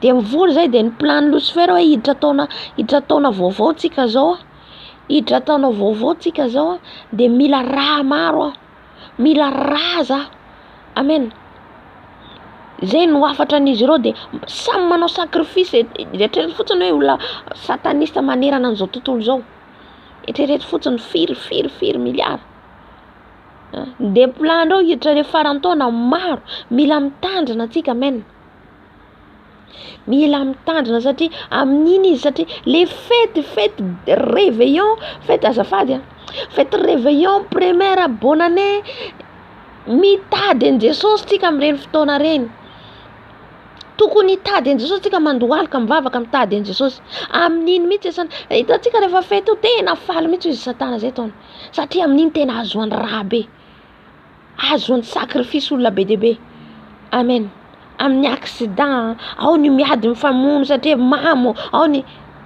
na 25-24 décembre ara amen halleluia zay zany le izy satria izy zany hoe vanandro farany zao hiditra ka amin'ny plasiny eo izy de izy koa mitady fanahy be dehibe koa izy satria fantany fa kely sisany androny any de tohizako le fanazavana ary nisy nitaingina ary izay nitaingina azy de nanantsipoka ary nomena satroboninahitra izy de nivoaka izy ka naharesy sady mbola haresy de io antikristy io zany nomen'Andriamanitra sahalan'ny hoe men'Andriamanitra manahaka atsika zao raisiko ohatra tsy tompon'ny fahefana satana no tsy tompon'ny fahefana izy Jesosy ny tompon'ny fahefana Jesosy ny tompon'ny hery Jesosy ny tompon'ny fanjakana sy ny hery de anazy rery ihany fa nomena azy araka ny teniny eto ary nomena satroboninahitra izy de nivoaka izy rehefa nomena azy amin'izay ny satroboninahitra hanjakany amin'ity zao tontolo zao ty rehefa isy lehilahy eo hitsangana ka hiteny izy hoe la paix fiadanana hiaraka miray ny fiangonana hiaraka zao ny gouvernement tao iray rehefa izay ny tafiditra eo fa izy le antikristy amen satria tsisy fiadanana raha fa tsy ao amin'i Jesosy rery ihany ny fiadanan'izao tontolo zao de tsy avy amin'Andriamanitra ohatra ka avy miadana satria manana ny rehetrarehetra amen ary nomena satroboninahitra izy dia nivoaka izy ka naharesy. Dia amin'izay fotoana izay rehefa nomena azy ny satroboninahitra dia aharesy izy, sahalan'ny hoe manana plasy izy hipetraka hanjaka amin'izay amin'izao tontolo izao ty. Nomena fahefana izy mandritra ny 7 taona hanjaka amin'ity tany ity, 7 taona. Ary mandritra ny 7 taona koa izay tafakatra ka miara-miakatra amin'i Jesosy, hiaraka ankalaza, hiaraka hisakafo miaraka amin'i Jesosy eo amin'ny lapan'i Jesosy tsika, hiaraka eo aminy, samy manana seza tsika, hiaraka hidery hiaraka amin'i Jesosy tsika, hanome voninahitra azy. Amen. Raha maharitra hatramin'ny farany tsika. Fa izy izay maharitra hatramin'ny farany no vonjena. Raha miharitra fahoriana fijaliana tsika, raha maharitra mangiry fitsika mitondra ny azy fijaliana. Amen. Dia hiaraka hiakatra amin'i Jesosy tsika. Alleluia. Dia ato ny antikristy ety hanjaka amin'io fotoana io maro no hijaly, maro ny ampijaliany amin'io, le eo amin'izay le manjaka hoe tsisy afaka mividy, tsy afaka mivatra, tsy afaka manao ninina ratsy amin'ny ny marika ny pisy ampiasainy amin'io fotoana io. Halleluja. Dia ny ao an-danitra koa mifaly mandritra ny 7 taona alohan'ny iverenan'i Jesosy fanondroany, satria izy miverina deuxième. Dia mandrava izao tontolo izao, ary le fanjakana amin'izay manjaka ety, satria Jesosy tsy afaka hanjaka amin'ny tany maloto, tsy maintsy arodana izao tontolo izao ty, tsy afaka manjaka izy deuxième retour, troisième retour. Ya. Tsy ho avy fanondroany voalohany ny fampakarana, faharoa izy tonga amin'izay izy hanjaka araka ny lasainy le hoe Jerosalema vaovao, le ampidinina avy any an-danitra. Eo le fanjakana hanjaka amin'izay izy sy ireo fiangonana izay tafakatra niaraka aminy. Ao amin'ny Apokalipsy 1:20 hoe ary nahita lanitra vaovao sy tany vaovao, fa efa lasa ny lanitra voalohany sy ny tany voalohany, ary ny ranomasina dia tsy misy tsony. Ary nahita aho fa indro ny tanàna masina dia Jerosalema vaovao nidina avy any an-danitra, voahomana tahaka ny ampakarana, efa niaingo ny aona amin'ny vadiny. Amen. Dia eo amin'izay zany le fanjakan'Andriamanitra amin'izay hanjaka ety ambonin'ny tany. Dia miaraka manjaka miaraka amin'ny Jesosy amin'izay tsika, miaraka mifaly miaraka aminy. Amen. Ho an'izay maharitra hatramin'ny farany. Dia tohizako. Dia le antikristy amin'izay zany rehefa eo maka ny plasiny eo izy, dia izy haresy izy sady mbola haresy izy, satria nomena azy le fahefana mandritra ny 7 taona. Ary rehefa novahany ny tombokase faharoa, izay zany tombokase voalohany nivaha. Rehefa mivaha le tombokase voalohany dia le antikristy maka ny terany eo, akan'le voninahitra. Ary rehefa novahany tombokase faharoa dia reko ny zava-mananaina faharoa manao hoe avia. Dia rehefa novahana amin'izay koa ny tombokase faharoa dia misokatra le tombokase faharoa, dia niteny indray le zava-mananaina eo anoloan'ny seza fiandrianan'Andriamanitra, niteny hoe avia. Dia nanantona indray zany Jaona, dia nisy soavaly hafa mena kosa nivoaka, ary izay nitaingina azy dia navela naisotra ny fihavanana amin'ny tany mba hifamonoan'olona, ary nomena sabatra lehibe izy. Amen. Hitantsika amin'izay hoe tsy Jesosy le soavaly fotsy, tsy Jesosy io. Amen. Jesosy efa naharesy izao tontolo izao, fa tsy hoe mbola andeha haharesy. Jesosy efa naharesy. Ao amin'ny Apokalipsy 7:7 manambara le soavaly fotsy. Afaka vakitsika andraso vakiko, mba tsy afangaroantsika le izy andraso. Le antikristy io efa ao le antikristy, efa ao izy. Zay mahatonga an'izao tontolo izao efa Jesosy zany efa mampiomana foana hoe omaly ny fiangonako, miomana amin'ny fiangonana, satria efa fantan'i Jesosy fa efa eo le antikristy, efa ao izy, miandry fotoanany fotsiny. Eto amin'ny Apokalipsy 7:12, ny amin'ilay nitaingina soavaly fotsy sy ny miaramilany izay naharesy sy ny bibidia sy ny mpaminany sandoka. Ary nahita ny lanitra voasokatra ka indro nisy soavaly fotsy, ary izay nitaingina azy dia atao hoe mahatoky sy marina, ary amin'ny fahamarinana no hitsarany sy hiadiany. Afaka mamaky an'io tsika any an-trano any. Jesosy eto, ny soavaly fotsy teneniny atao amin'ny Apokalipsy 7:7 ty. Jesosy io. Satria Jesosy ny mahatoky sy marina. Fa ato amin'ity Apokalipsy 9 ty, soavaly fotsy teneniny eto dia le antikristy Lucifera, le agent antikristy manko sahalan'ny hoe antikristy zany le fanahin'ny Lucifera mihitsy ao aminy. Raisiko ohatra i devoly manko makataka foana. Andriamanitra zao, Andriamanitra ray zanaka fanahy masina. Andriamanitra telo izy fa iray ihany Andriamanitra. Fa izy ihany le Jesosy Andriamanitra. Izy le zanaka, izy le ray, izy le fanahy masina. De le Satana koa maka an'izay zavatra zay. Maka an'izay koa izy, maka an'io koa izy, ampiasainy koa io. De nenazy koa ampiasaina de ny Lucifera de sahalan'ny izy maka plasan'ny ray. Izy ny rain'ny lainga, izy ny rain'ny fijangajangana, izy ny rain'ny be dia be fahotana zany anazy daholo zay fahotana. De ny faharoa ampiasainy dia ny antikristy. Ny antikristy ny zanany. Io hitsangany io le zanany anazavako an'le izy azoantsika an'le izy maka plasiny sahala maka le plasiny le toerana misy an'Andriamanitra foana alany tahaka. Lucifera le sahalan'ny hoe alainy ray fa tsy afaka hitovy amin'Andriamanitra anao viana izy de le zanaka de le antikristy. Io antikristy io le zanaky ny Satana sahalan'ny hoe ohatra zao tsika raisiko ohatra satria izy makataka foana ao. Tsika zany raha tonga Jesosy zao no andrasantsika, Jesosy ny raintsika. Jesosy no azakazahantsika amen. Jesosy raha tonga tety izy le Jesosy, izy le zanaka. Misy ihany koa tenenan'i Jesosy hoe zanak'olona. De izy le ray zanaka Jesosy. Amen. Jesosy le tonga nofo nanafaka antsika, izy le Jesosy. Amen. Le andrasantsika hiao avy amin'izao fotoana zao. Ny satanista, ny sorcière, reo rehetrarehetra Jean diable reo miandry ny antikristy ihany koa. Reo koa no andrasan'izy reo haka plasy eo. Satria hanjaka izy reo faly amin'izay fotoana zay. Amen.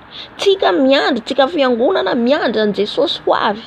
Satria Jesosy reo antikristy, reo satanista reo ny andrasan'izy reo antikristy. Fa tsika miandry an Jesosy. Amen. Hitantsika amin'izay hoe maka plasy ny Andriamanitra foana izy. Vakiko fa manambara an'izay izy ato koa. De lay mpaminany sandoka de akany endrika ihany koa io le fanahy masina. Le mpaminany sandoka le Apocalypse 13 koa izy milaza an'io. Le amboadia mitafy volon'ondry. Le fiangonana tsy avy amin'Andriamanitra. Reo efa mahafantatra. Reo efa miomana ny havian'ny antikristy reo. Reo efa miomana fa ho avy ny antikristy hanjaka de efa faly reo. Izay mahatonga an'izao manangana fiangonana franc-maçonnerie Illuminati manangana fiangonana reo amin'izao. Reo amin'izao de reo le mpaminany sandoka miomana de maka olona maro izy andehany amin'ny fiangonana. Maka olona maro akany amin'ny fiangonana. Reny olona reny raha tonga Jesosy amin'izay ka tsy mahalala, mila tsika mahalala hoe fiangonana ve avy amin'ny Jesosy sa tsy avy amin'ny Jesosy. Tonga Jesosy tsy tafakatra. Satria ianao tsy afaka mifangaro mihitsy ny amin'ny Jesosy. Amen. Raha ianao tena zanakan'i Jesosy ka tena mitady azy amin'ny fony tokoa. Tena mitady an Jesosy ianao. Jesosy mihitsy manala anao tao. Amen.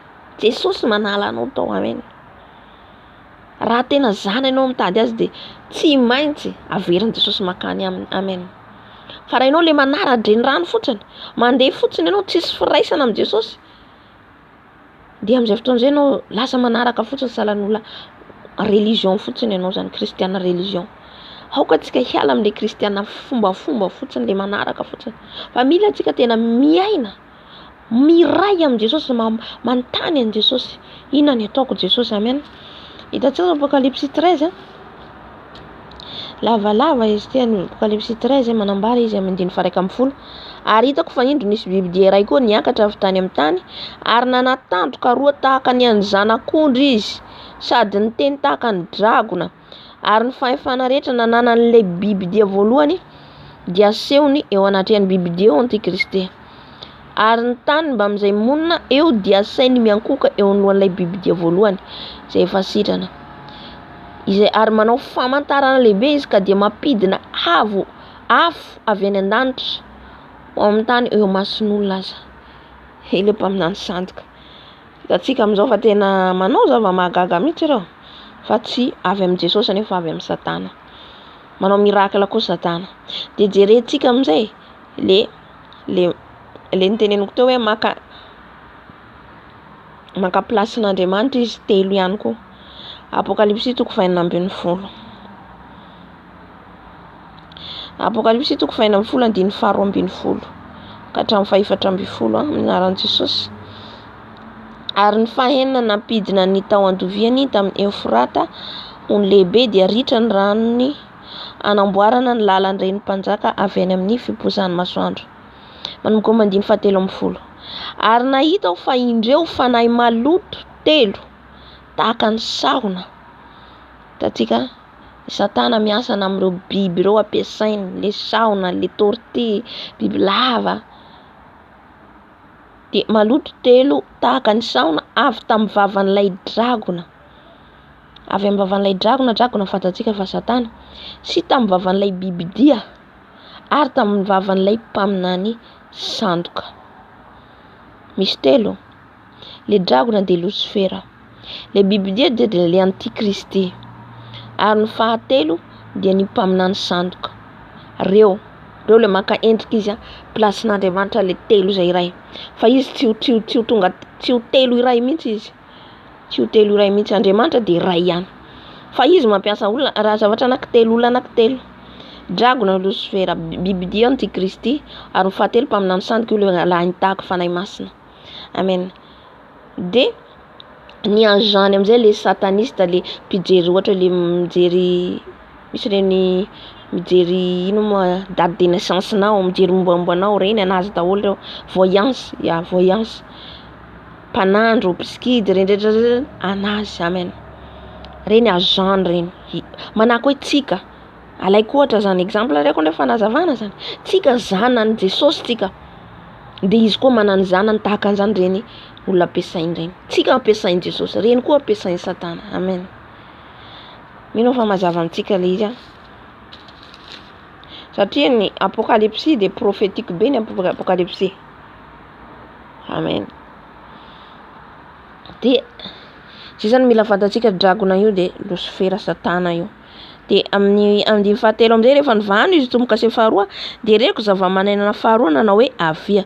De nisy soavaly hafa mena kosa nivoaka aza nitangina azy de navela naisitra ny fihavanana amin'ny tany mba hifamonoan'ny olona ary mena sabatra lehibe izy. Nomena fahefana koa izy de nivoaka amin'izay koa soavaly mena.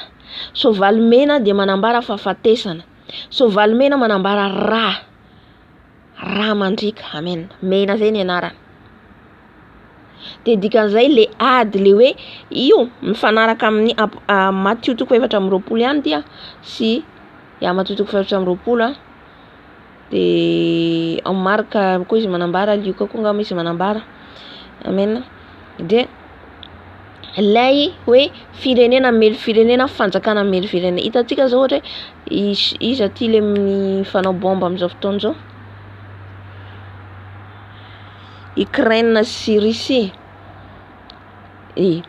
Io zany de efa manambara lay soavaly mena, rà mandrika, fanjakana mely fanjakana, firenena mely firenena, ary tsy janona io faran'ny 3e guerre mondiale. Satria efa voalaza le tenin'Andriamanitra io fa ny anjarantsika zany kristiana de ny fanahintsika omanitsika. Alléluia. De tohizako de izy zany mampisaraka manaisitra fihavanana. Tsisy tsony fihavanana nge am'izao Am'jery anao tsisy fihavanana. Anao tsy mahita fihavanana fa zany hoe fankalana, fifanenjehana, tsy fitiavana, nefa zany tsy avy amin'ny Jesosy. Zay manambara hoe tsy avy amin'ny Jesosy le soavaly fotsy eto. De ihany koa ny famonoan'olona, mifamono mena sabatra mihitsy, no mena fahefana zany izy ireo hifamono. Alléluia. Tsy amiko tsy aminao ne zay zavatra zay mba anana foana atsika zany fitiavana ny hafa. 15. Ary efa novahany tomboka se fahatelo, efa vita zany reo ady reo. Efa kao zao tontolo zao rehefa misy ary ady samy firenena efa mely zany ane. Dikan'izay eo ny ahatonga le mosary. Satria tsisy tsony le fifanakalozana ara-barotra. Hoe hanafatra ohatra hoe gaz fotsiny eritreretinao fotsiny hoe gaz. Ohatra ka le firenena ohatra mamokatra gaz. Russie zao ohatra ny mamokatra gaz, Russie sa Ukraine tsy haiko. de nohony le crise le bomba sy ny sisa adin'jareo de mety tsy hamoaka tsony izy, tsy hamoaka gaz tsony izy satria hoe raha alefany anazy de tsisy tsony aminazy eo koa inona no ampiasainy ao. Amen. De am'izay fotoana zay manomboka le crise économique, manomboka le crise économique. Amen. Alléluia. 2023 zao mbo tsy fantatsika ny jugement de Dieu ny Amerika koa jugement de Dieu. Izay tsy tokony hazakazatsika andeha France, misy asa France, sy asa Canada, misy asa zao Jesosy ny asantsika voalohany. Jesosy no andehanantsika hiazakazatsika voalohany. Amen. Fa naizanaiza ny aleantsika andro farantsika zao. Andro farantsika zao na hoia. Amen. Zao me fotsy mahendre olo hoe za andeha ary, za andeha aty. Amin'ny toerana metrany Jesosy ianao na trano kely metrany ianao na ino metrany ianao, mifalia amin'io ianao, ao ianao mitady an'i Jesosy. Amen. Amin'ny toerana tsy andefasan'i Jesosy ianao andehananao, any ianao. Fatifatany any. Amen. Zay le tsy manana le fanainy fahazavan-tsaina, fanainy tolotsaina. Mila tolotsaina avy amin'ny fanahy masina atsika. Amen. Fa tsy hoe zay tiatsika atao, zay tiatsika andehanana. Halleluja. Rehefa io guerre Russie sy Ukraine io itombo io tsy raha janona amin'io mangina izy am'izao mahatsika mbola libre zao tsika mitady an Jesosy, zao tsika miazakazaka manantona an Jesosy satria avy eo tsisy fotoana nany raha ohatra hipoahany bomba zany le zavatra hitrangan'ny Amerika. Misy prophétique, misy prophétie ny Amerika ny hoe jugement de Dieu frappé ny Amerika. Horohorontany be hisaraka roa Amerika. Amen. Hisaraka roa Amerika ary dolara hidina. Efa hitatsika am'izao, dolara am'izao. Io dolara io hiena. Satria tsy Amerika tsony no hitondra satria raha mijery moa tsika hoe amintsika nianatra taloha de Amerika ny tena malaza ny dolara sy ny sisa. Fa tsy izy tsony hitondra eo rehefa avy eo. Misy firenena ray hitsangana eo. Amen. De hiena sandam-bolana Amerika. Hiena. Amen. Crise partout. Amen. Diantsika manana fotoana na nivoan'io internet io tsy fantatsika mety ho tapaka tsisy fifandraisana. Alléluia. Raha mbola tsika miazakazaka amin'le vola, non tsy zay le vahaolana, tsy vola mihitsy, tsy asa mihitsy, fa le vahaolana tsika manantona an Jesosy, mitady an Jesosy. Ary rehefa novahany tomokase fahatelo dia reko ny zava-mananaina fahatelo nanao hoe avia. Nivoha ndraiky ny tomokase fahatelo.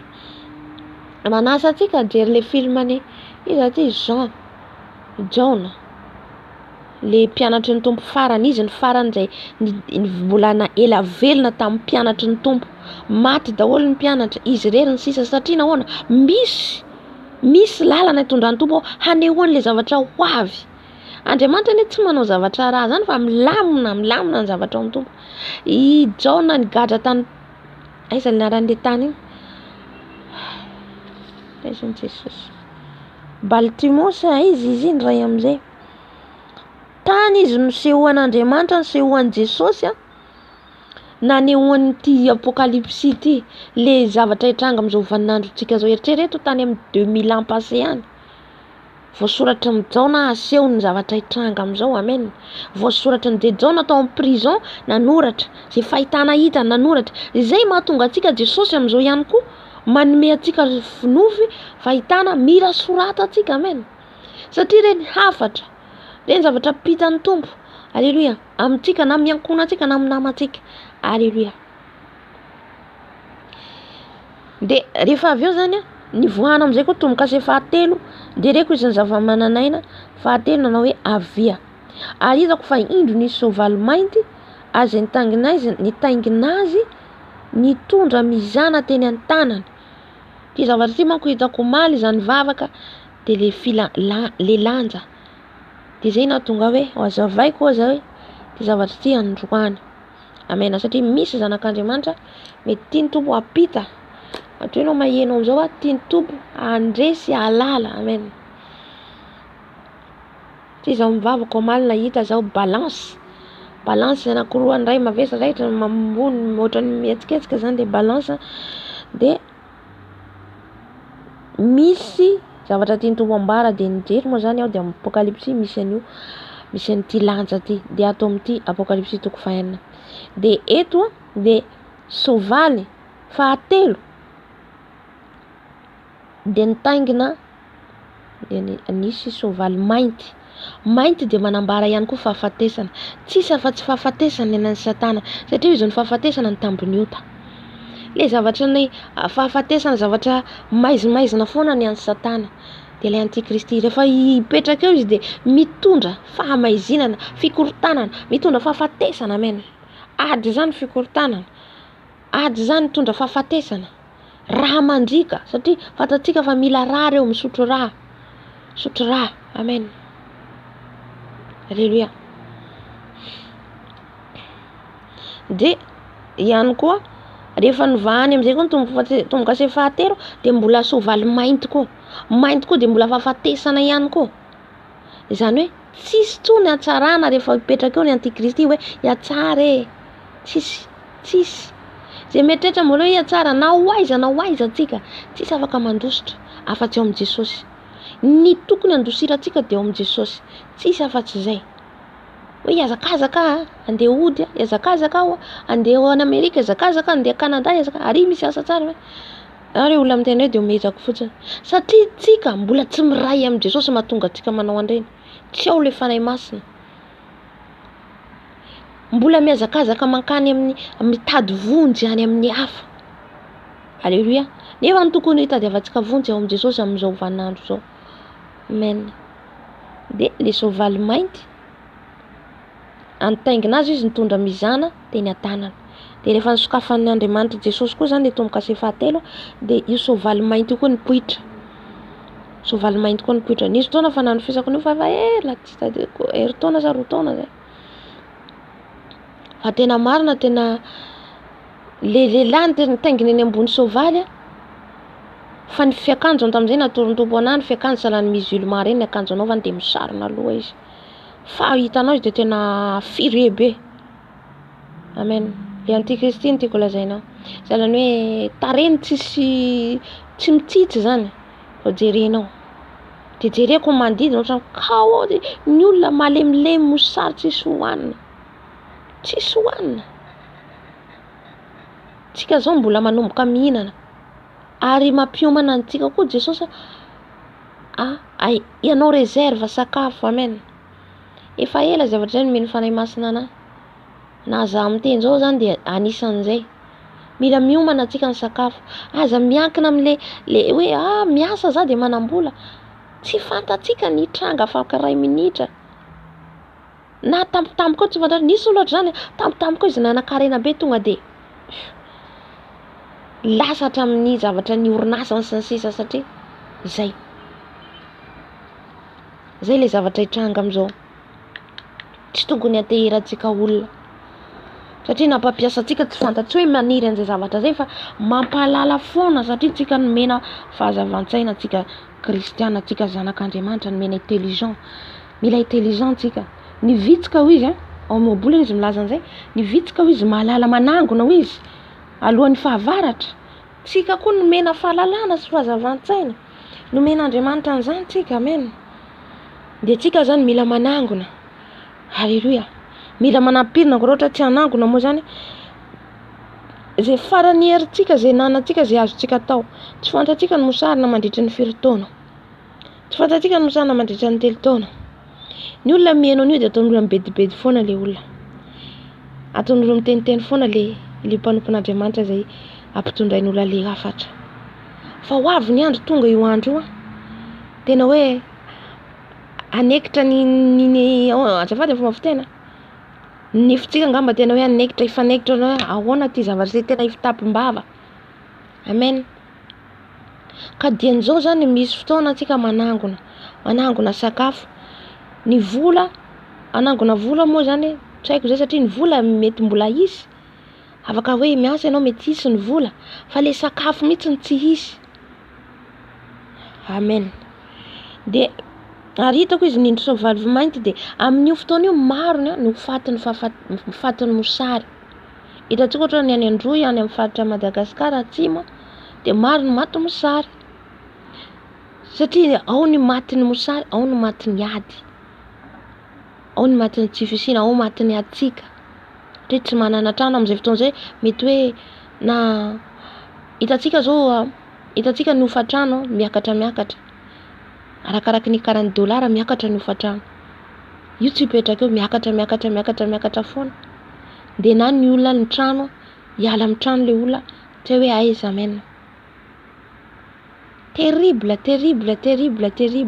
ny zavatra ho avy ry havana ry izay menao zao video zao.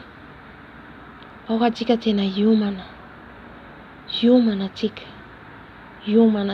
amen. Ny ara-panahintsika eo ihany ilaina le sakafo manangona, fa le fanahintsika aloha, ny fanahintsika, amen. Ny fanahintsika.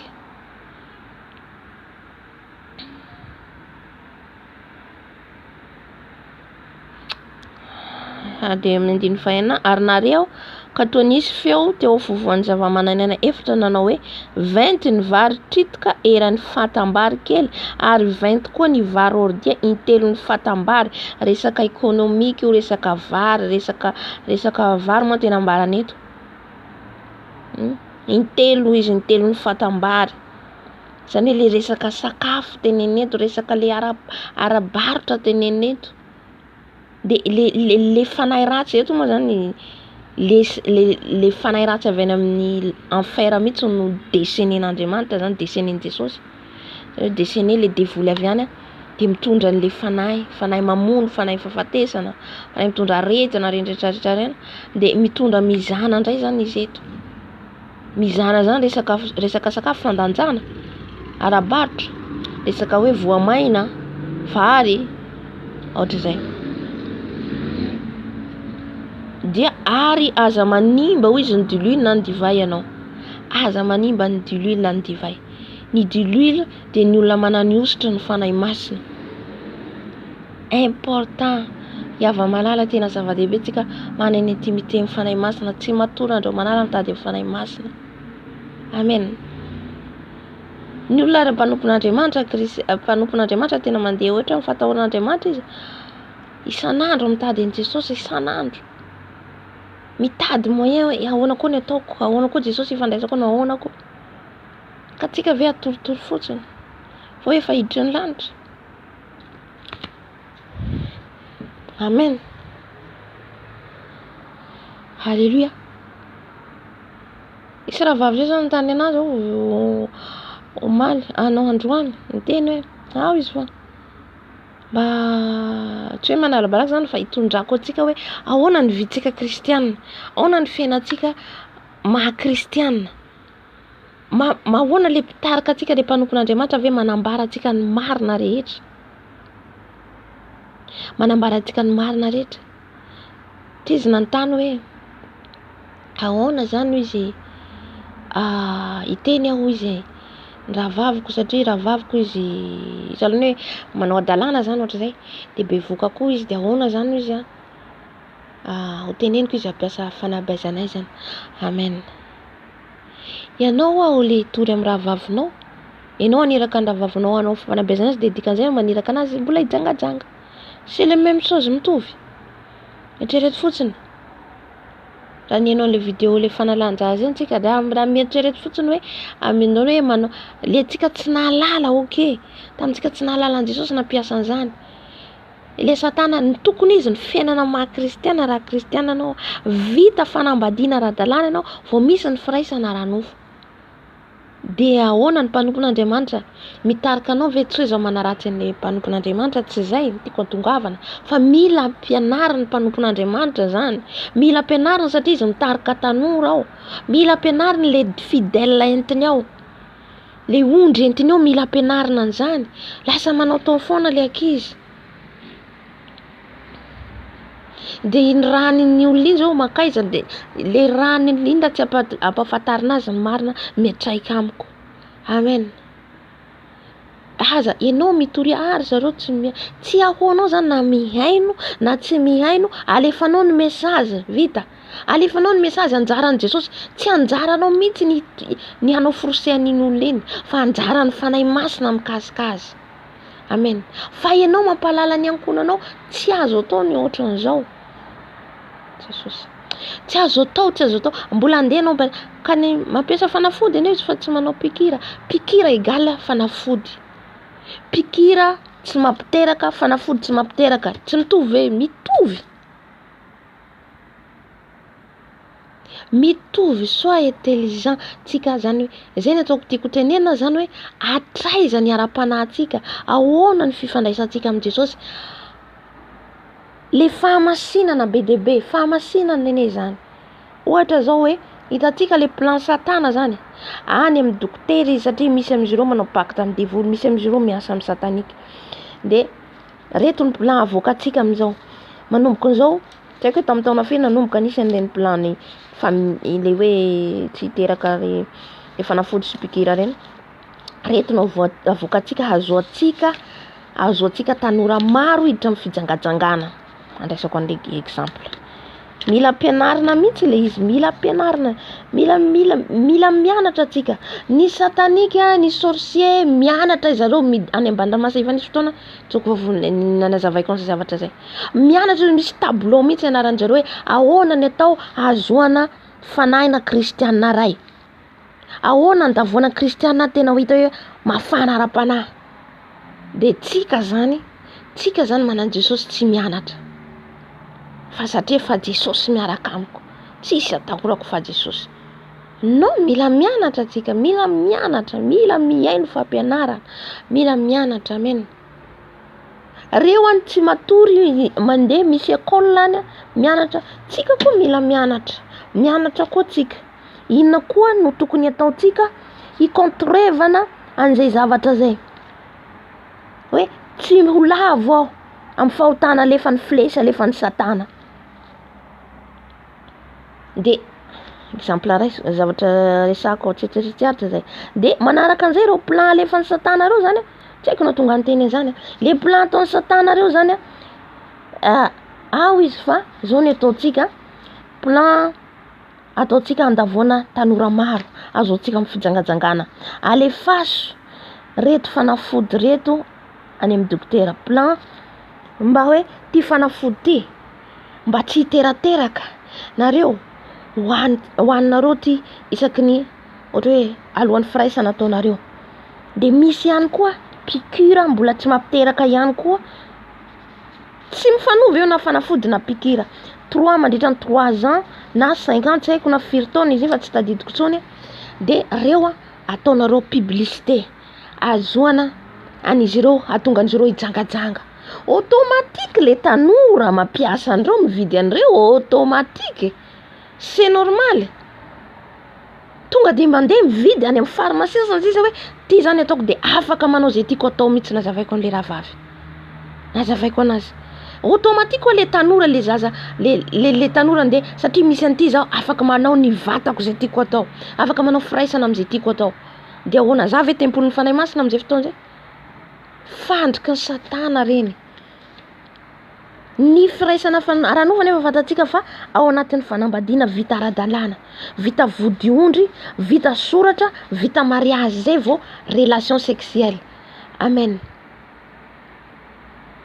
Tamin'ny tsy fahalalana ok, deja nandrako nandalo zany tsy fahalalako. Fa tsika inan'izao efa mahalala, mitandrina. De zay ve ho ataonao any nampahalala ny fianakavianao anao manova plan familial, manova minana fanafody fa am'izay tsy miteraka. Jesosy ny teny miteraha, ny teny mihitsy izy an'izay miteraha. Fa ianao ny fiterahana firaisana nofo tsy atao sahalan'ny biby koa izy isan'andro anao an'izay zavatra zay, no? Mila fahendrenana de zany aza. Angatahana amin'ny Jesosy, tena Jesosy ao zahay tsy teteraka maro. Hainy Jesosy, izy anie Andriamanitra. Hainy mamboatra an'io, za Jesosy tsy teteraka maro, amboaro. Avy eo izy nanontany kapoty azo atao ve? Za tsy manome tsiny an'le Jesosy mahita eto, tsy hoe za mandraha anazy fa izy tsy fahalalana. Amin'ny tsy fahalalana. Azo atao koa ve kapoty? C'est mitovy reo, mitovy. Nahoana moa le tanora mividy kapoty, le lehilahy mividy kapoty, de maniraka an'le lehilahy koa le satana andana manao zay tianao atao, de tsy manaja ny tokantranony izy, afaka miaraka amin'olona any ampiasa an'le kapoty satria tsy mampiteraka iny de azony atao zay tiany atao. Hitantsika amin'izay zany le fandriky ny satana. Alléluia. tsy azo atao rahavavy, tsy azo atao. Torio ny fianakavianao, torio na miaina izy na tsy vita fa vita ny anjaranao. Halleluja. Ary zao mila eritreretintsika ihany koa hoe ohatra zao za io tsy zao midera tena fa zao tsika ny fanazavana ohatra 3 taona tsy miaraka amin'ny olona nga maty aho, 5 taona tsy miaraka amin'ny olona maty aho. Fa rehefa tonga le fotoana ohatra men Jesosy vady aho, zafady raha olona tena matahotra an'Andriamanitra le lehilahy, tsy hikasika anahy mihitsy izy raha tena lehilahy mandeha famasinana, tsy manao firaisana alohany fanambadiana raha te hanambady izy, ataony malaky le raha ny mila mikombona le fehtsika tsy sokasokafana fotsiny. Amen. Tempolin'ny fanahy masina hoe za raha tena tianao angatao any amin'ny ray aman-dreniko, raha tena tianao ataovy malaky ny fanambadiana, zay le izy fatria andao aloha tsy manino fa andao tsika hiaraka rehefa avy eo hitantsika fandamina amizay. Lehilahy vita iny premier iny efa misy miala le degony aminao. Amen. Mila hiditsika mila mitandrina tena tempon'ny fanahy masina de izy ianao hoe alleluia amen na za manana fanahy masina nefa ianao mametaveta ny tempon'ny fanahy masin'Andriamanitra zay manimba ny tempon'Andriamanitra izy sombain'Andriamanitra koa. Amen. Alleluia. Raha ohatra hoe ianao mbo eritreretra ahoana zany atao hividy kapotsy izy dikan'izay zany ianao mbola hanao firaisana alohan'ny iarahana, alohan'ny ivadianareo. Fa rehefa tianao izy zay nataonao anazy de anjara na izy hiala na hidegazy izy.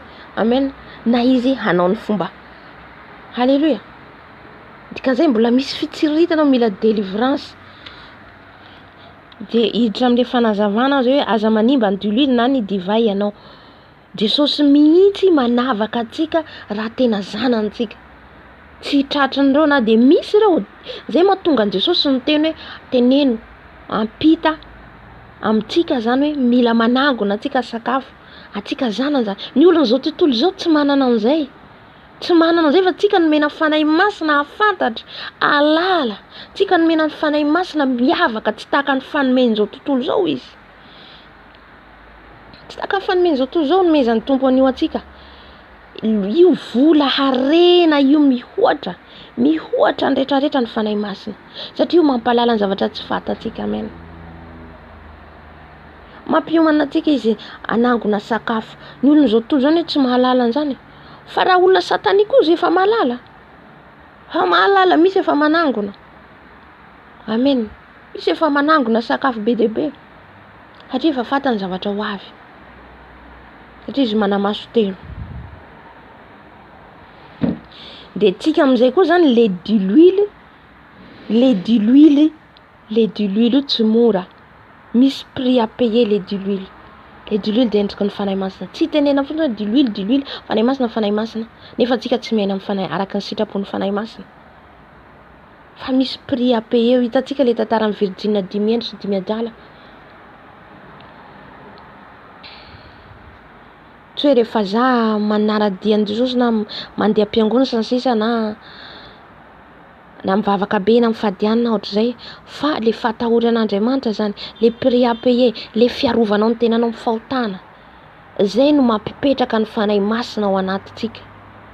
Zay ny voalohany indrindra satria na mivavaka be za averiko foana le iza, nefa za tsy matahotra an'Andriamanitra, mbola milalao fahotana, tsy tempolin'ny fanahy masina amin'izay fotoan'izay. Fa le diluile zany hiarovan'i Jesosy antsika amin'le fandringanana ho avy, de tsika mandeha amin'ny fahamarinana sy ny fahamasinana. De ny teny ihany koa izy na ny divay aza manimba ny diluile na ny divay ianao. Ny divay de sahalan'ny rahan'i Jesosy. Io le tombo kase. Le misy le tombo kase. Tombo kase tsika ny azo fijalian'i Jesosy. Amen. Ny tombo kase tsika de ny rahan'i Jesosy mihandritsika io. Alleluia. Ka vao mahita tsika le satana de mahita le mariky ny azo fijaliana.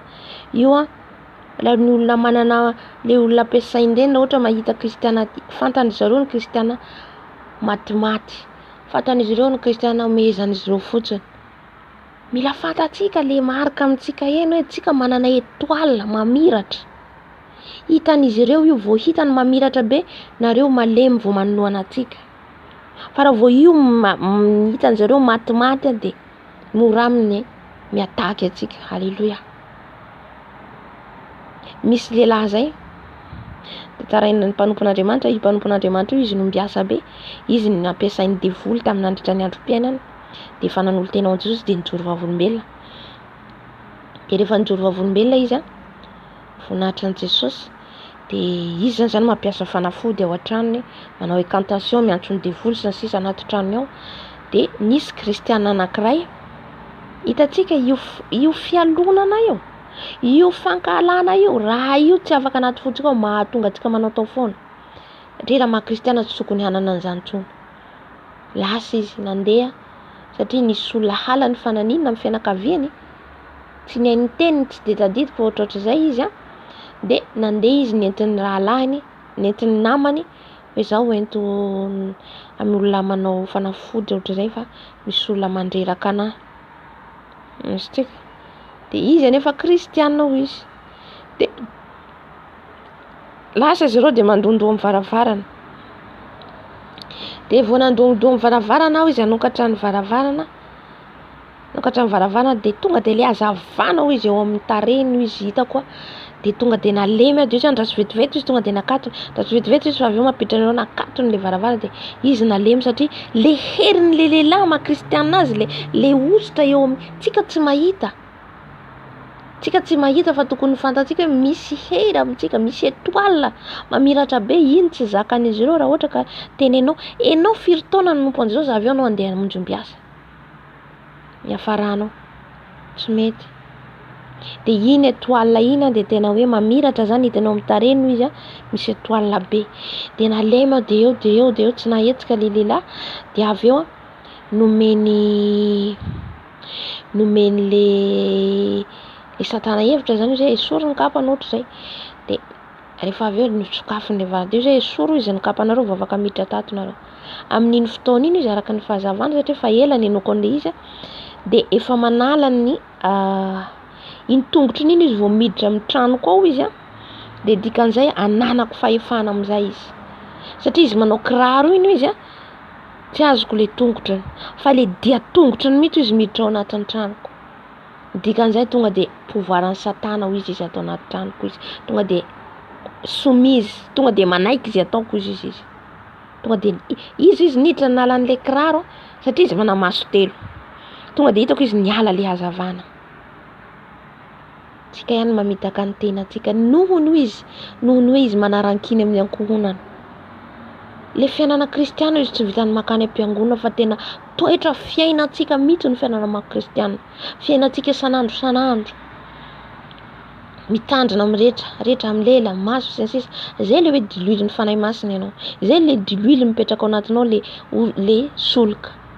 Amen. Automatique izy tenin'ny problème zay tonga de zao vahonitra zao de tonga de azoko izy mo ny étoile. Ny étoile tsika tonga de alay. Amen.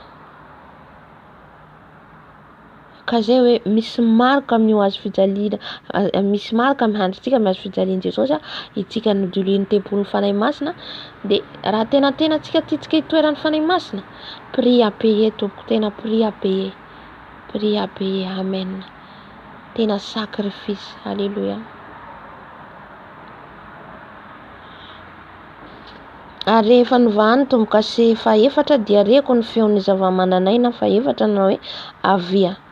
De nisy zava-mananaina faefatra koa nisokatra koa ny tombokase ary hitako de nanao hoe avia ary hitako fa indro nisy soavaly hatsatra ary ny anarany zany ary ny anarany izay nitaingina azy atao hoe fahafatesana ary ny fiainatsitana anaraka azy. Ny fahafatesana foana mbola voateny eto ary le fiainatsita le devoly any amin'ny fiainatsita mihitsy manaraka azy. Izay mihitsy no mitranga amin'izao hitantsika isan'ny taona io Jesosy mampitandrina io satria amin'iny le devoly mirongatra avy any amin'ny helo, mirongatra avy amin'ny helo manaraka. Amen. Satria efa omena fahefana ne izy ireo amin'izao. Efa omena fahefana. Misokatra le tombokase. Amen. De le fanahy ny fahafatesana manaraka zay mahatonga fahafatesana etseroa.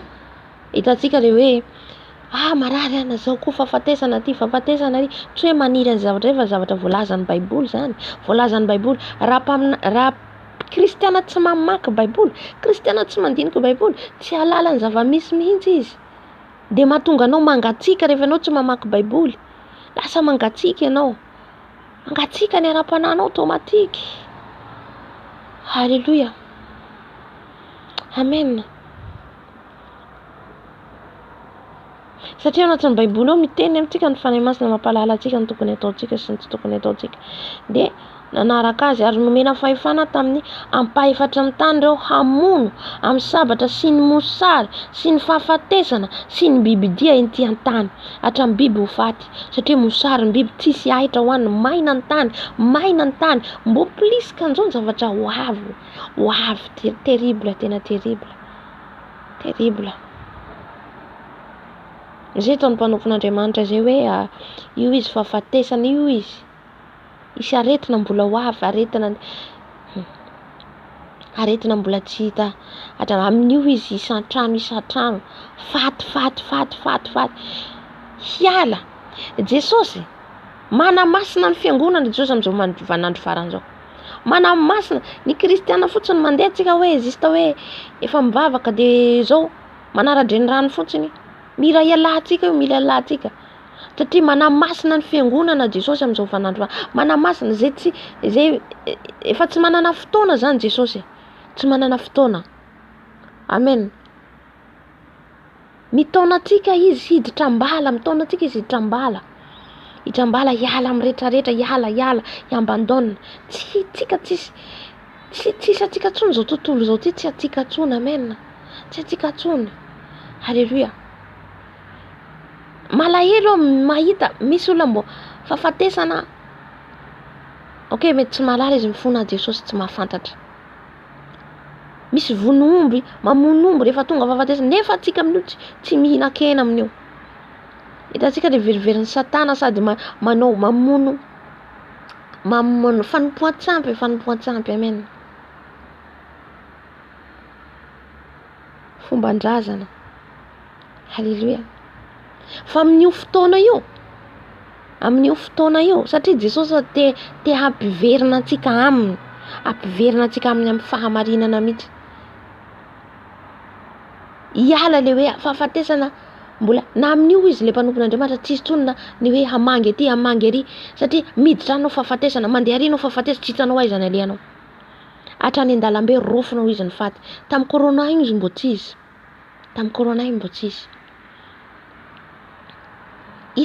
hitantsika niary zany zavatra tamin'ny corona nefa ny olona mbola tsy mibebaka ihany efa nahidiny Jesosy mihitsy nahidin'Andriamanitra hatramin'ny lalana tsisy olona nivoaka nefa mbola tsy tonga saina ihany vita iny nanomboka efa nanomboka ny henako lasa indray ny amin'ny plazy lasa indray.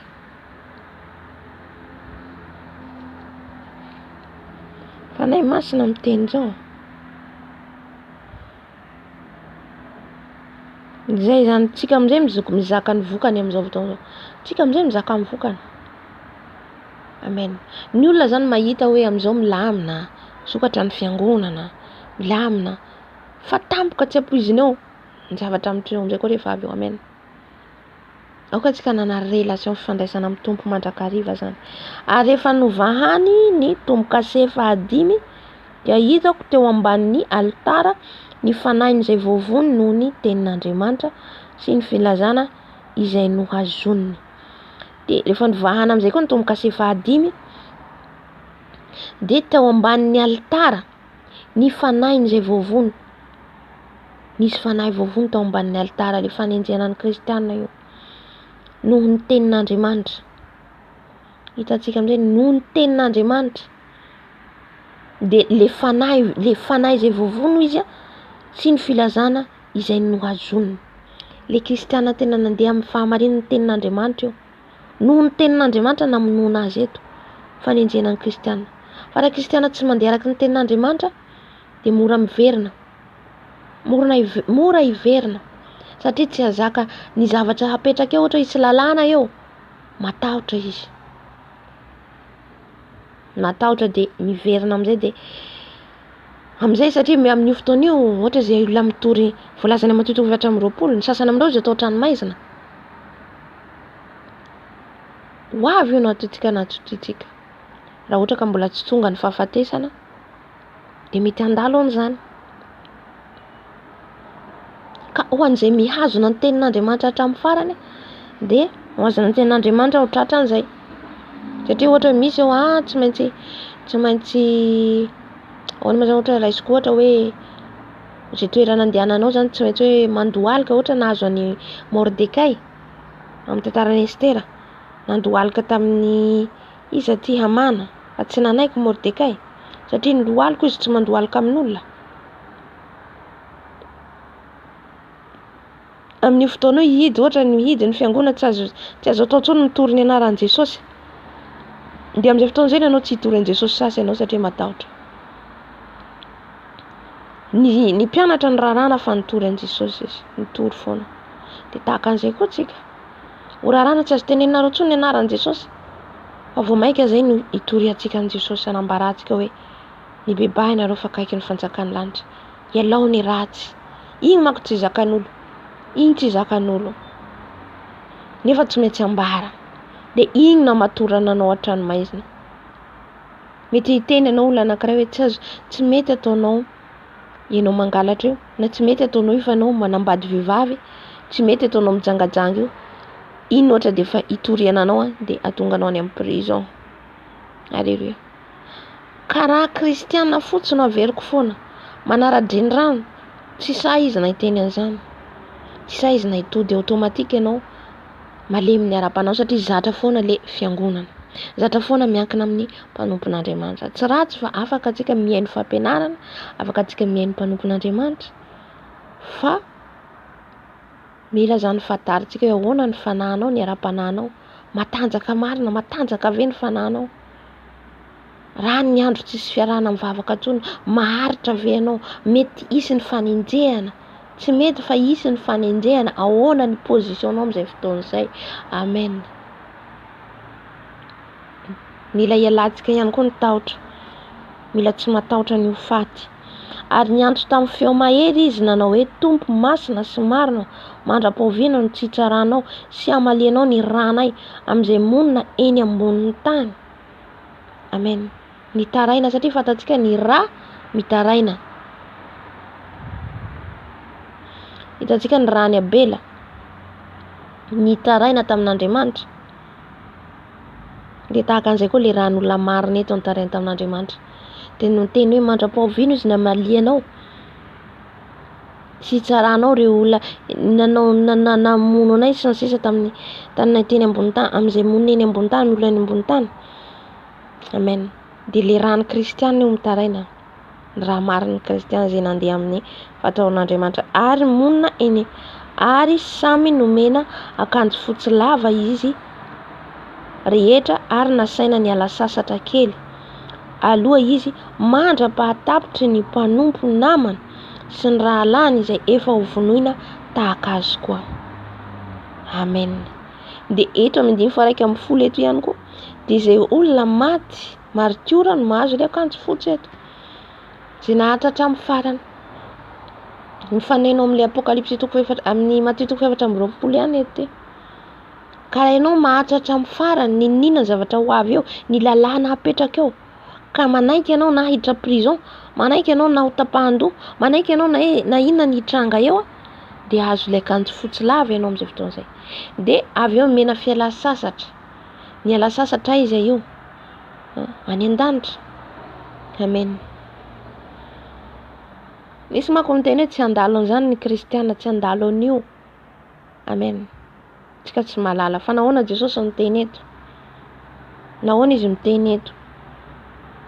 Teny eto hoe aza simbanao izy ny diloilo ny sizay na ny divay ianao. Nahoana izy miteny eto hoe ary efa nivahany tomokase 5 dia hitako teo ambanin'ny alitara mifanahin'izay vovono noho ny tenin'Andriamanitra. Nahoana izy miteny eto? Dikazay misy ny fanenjehan'ny kristiana. Amen. Mety mbola tsy le piso io. Mbola tsy le piso io. fa izy fotsiny fanenjena mety lalàna hipetraka eo gouvernement satria manomana an'izay izy ireo hoe gouvernement mondial ka izay tsy manaraka ny tsy fantatry zany isy zavatra hitranga io zavatra hiseho eo ka izay tsy maharitra amin'iny fotoana iny izay mahatonga an'i Jesosy hoe ato anatiny ato miara-mivavaka isanandro anao mitady Jesosy isanandro amin'iny ianao mameno ny soloka anao ny fiaraha-mivavaka miaraka amin'ny frère sœur miara-mivavaka dia ny vavakanao manokana amen ireo miaraka ireo samy mameno ny soloka anao amin'iny fotoana mameno ny soloka alleluia mandra misy zavatra miseho eo dia efa vonona ianao mininina mitranga dia efa vonona ianao satria efa feno ny herin'ny fanahy masina ianao halleluia izay mahatonga anao hoe tsy ny virjina dala tonga io zavatra lalàna mipetraka eo vao mikorapadrapaka izy izay vao sahirana izy amen fa ny virjina endry efa nameno dia igny miaro anazy dia efa tonga izay zavatra ho avy le vavaka ataony isanandro amen dia amin'iny fotoana iny amin'izay ary samy menakanjo fotsy mindiny ary samy nomena akanjo fotsy lava izy rehetra ary nasaina ny alasasatra kely aloha izy mandrabadavitra ny mpanompo namany dia nasaina ny alasasatra le fialan-tsasatra antsika iny rehefa tafakatra antsika ny an-danitra fampakarana ny fiangonana amen dia mandra ho izy mpiandrasany izay mandra-patapitry ny mpanompo namany sy ny rahalany izay efa ho vonoina tahaka azy koa dia misy tavela le kristiana tavela amin'izay misy antony koa mahatonga tavela misy mission mbola ataon'izy ireo amen fa ny faniriana zany mba ho tafakatra antsika mahatonga antsika natsoiny Jesosy amin'izao hoe fiaviany izao tsika mpahalalany mba samy ho tafakatra antsika première enlèvement moa zany indray mandeha fa misy ny ho tavela ety misy izy satria nisy anankiray izay nanofy izy zany nasehony tompo azy hoe anjely zany ny hitany dia ilay anjely niteny azy tonga ho izy ny fampakarana fiangonana tao anatin'ilay nofy zany dia izy tsy tafakatra dia nisy olona niaraka aminazy sahalan'ny hoe le fiarahany amin'iny olo io ohatran'iny tsy natafakatra azy dia le olo iny sahalan'ny olo izy fa ka le izy miara-panahy zany devoly izay hitako hoe mila manontany foana antsika mifanahin'olona miaraka amintsika dia manao kanjo maitso izy dia fantatrao izy ilay anjely io zaza miaraka aminao tsy fantatro devoly asany io miaraka aminao dia eo zany nahatonga izany hoe le olona miaraka amin'ny sanandro miraha anazy zany ka tsy esprit zany le esprit ao anatin'ilay olona zany satana amen dia avy amin'izay zany ninona nangovotra zany izy nandeha niazakazaka hoe zany alehako ohatr'izay ngamba izy iny dia le anjely amin'izay nanazava aminy hoe tsy tafakatra ho izy ianao noho n'le sakany nataon'ny satana zany le esprit iny zany sahalan'ny sakany tsy natafakatra azy dia izao amin'izay nataon'le anjely hoe misy ho izy maro izy ny tsy tafakatra raha tonga Jesosy fa misy ho izy ny sasany dia noho ny adalany noho ny tsy fihainoana izy ny tsy tafakatra azy fa misy kosa ho izy mission ny antony anajanona ny tompo azy amen misy zany ho tafajanona noho ny mbola hanao asa na dia ao anatin'ny tribulation satria rehefa miakatra ny fiangonana dia grande tribulation no hanjaka ety zany hoe le pis 666 amin'izay manjaka amin'io dia hisy tavela le tavela ho izy amin'ny fotoana misy ny sasany mbola hanao ny asa amin'ny tompo amen mbola tsy fantatsika niza zany tsy fantatsika na za ianao tsy fantatsika amen io arakaraka programme ny tompo arakaraka nena izy hoe tafakatra tsika voalohany voninahitra ny Jesosy mijanona tsika mbola misy mission fa nirintsika zany niriko dia aleo tafakatra voalohany raha sitrapon'ny tompo mba miakatra fa le aoriany le hijanona dia le antikristy mihitsy no fasy amin'iny ho fasany antikristy amin'iny fotoana iny tsy izy tsony ny kristiana mandrosotra ny anaty ala kristiana any anaty ala anaty vato amen amin'le grande tribulation io fa amin'le premier niveau le hoe amin'ny premier enlèvement zany amin'izao enlèvement ny fampakana fiangonana zany amin'io zany de mety mbola hoe lalàna mipetraka ny gouvernement mondial amin'io lalàna io de efa misy satria tsy maintsy mandalo an'io tsika no jerena ny tena kristianina marina tsy maintsy mandalo hoe iza marina ny tena mijoro hatramin'ny farany misy lalàna mipetraka eo ijereny Jesosy iza ny tena maharitra hatramin'ny farany de amin'io fotoana misy ny atao tranomaizina satria ny kristiana andara vao zavatra tsy araka ny sitrapon'Andriamanitra ohatra ka hoe tapenam-bava tsy afaka akatona daholo ohatra ny fiangonana de tsisy afaka miangona fa hoe ohatra hoe miray fiangonana katolika ny fiangonany maro ny fiangonana itambatra iray de tsika tsy afaka andeha amin'izay satria ao misy miadoreny ino ty Masy Maria ny tena kristiana marina tsy afaka andeha amin'ny fiangonana de amin'io fotoana io nefa ny kristiana ao ny itory satria tsy maintsy itory ianao tsy maintsy itory an' Jesosy de amin'io fotoana io samborina Alleluia fa ny kristiana mangatsika tsy ny homana de amin'io fotoana izy de efa automatique izy tsy mibavaka sady tsy hisy ny fifandraisana telefaonina tsy hisy ny fiaraha-mivavaka de ahoana ny farany mangatsika fa renao nanana fiainam-bavaka foana ny ray amin' Jesosy amen tsy ataotra ianao na atao any prison Alleluia exemplaresque ohatra zay zany raha ohatra ka hoe misy lalàna mipetraka eo amen de eo zany ijerena hoe amin'io fotoana io ijerena Jesosy hoe iza marina no naharitra hatramin'ny farany de mosary mandalo an'izany tsika raha ohatra ka fahafatesana moa ka tsika naharitra hatramin'ny farany tonga le fahafatesana de mahita an' Jesosy fa aorian'ny grande tribulation misy maro no tavela fa misy ihany koa mbola mission mpanaoviny tompo amin'io satria izy mpaminany roa itsangana hitantsika le voalazany apokalypsy toko fahafito iny zafady fa lavabe le fanazavana lavabe mihitsy fanazavana fa mila ilaitsika le izy le mpaminany anankiroa le Oliva sy Mosesy io itsangana io mpaminany io hitory miandro ny antikristy zany hoe miandro ny antikristy misy ahoana ma zany lazako anazy hoe ireo mpaminany reo zany hitsanga hiteny amin'ny olona rehetra hoe aza manaiky io antikristy io aza manaiky fa io osotry n'Andriamanitra lehibe am'ireo amen de amin'ny fotoana koa de mbola misy kristiana tavela izay kristiana nahatsapa tena hoe tena hoe tavela noho ny zavatra nataoko amin'ny fotoana izy de tena hoe vonona martionao faty zay maharitra zany hoe vononao faty zay ohatra manaradia ny tompo zany tena tapahandoha vonona babe maso ampijaliana hazaka an'izany ve tsika tsy aloha miakatra miaraka amin' Jesosy amin'io tsy mitsitra antikristy rehefa eo tsy mitsitra zay mahatonga Jesosy dian'izao tsika aleo miomana andeha aleo miomana miakatra tsotratry n'ilay setan eto fitotoana eto amen fa mpaminany roa itseho io andro farany io efa ao le mpaminany efa ao koa le mpaminany anankiroa reo apetraka ny tombo reo efa miomana fao satria dieny tonga de lefa tafakatra ny fiangonana de tonga de maka plasy ny antikristy de mpaminany reo hitsangana iseho amin'ny television sy ny sisa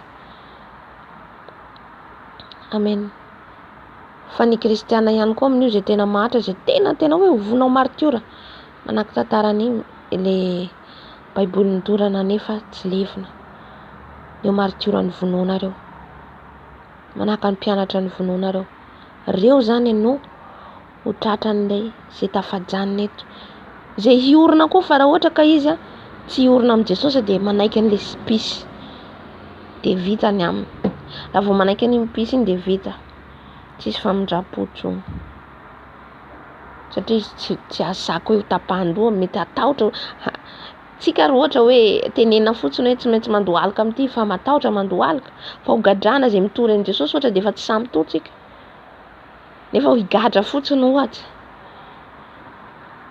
vao maika ho tapahandoha aleo miakatra miaraka amin' Jesosy amen de le mitandrina le fahotana ary nahita aho rehefa novahany tombo-kase fahaenina dia nisy horohoro-tany mafy mandeha par étape reo raha mamaky tsika mandeha par étape reo rehefa tapitra reo rehetrarehetra reo tonga amin'izay ny horohoro-tany mafy ary tonga mainty tahaka ny lamba volonosy fisaonana ny masoandro.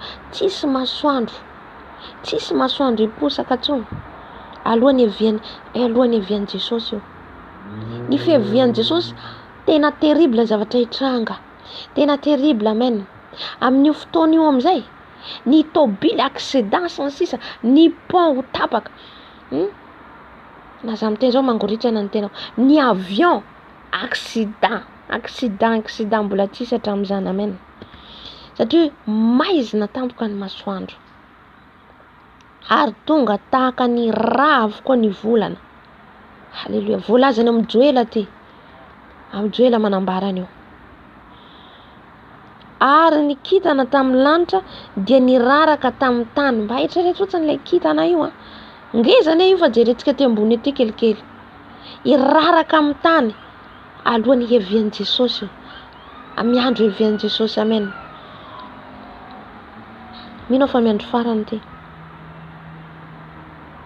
Toy ny aviavy manintsana ny voan'ny manta raha ozongozon'ny rivotra mahery izy.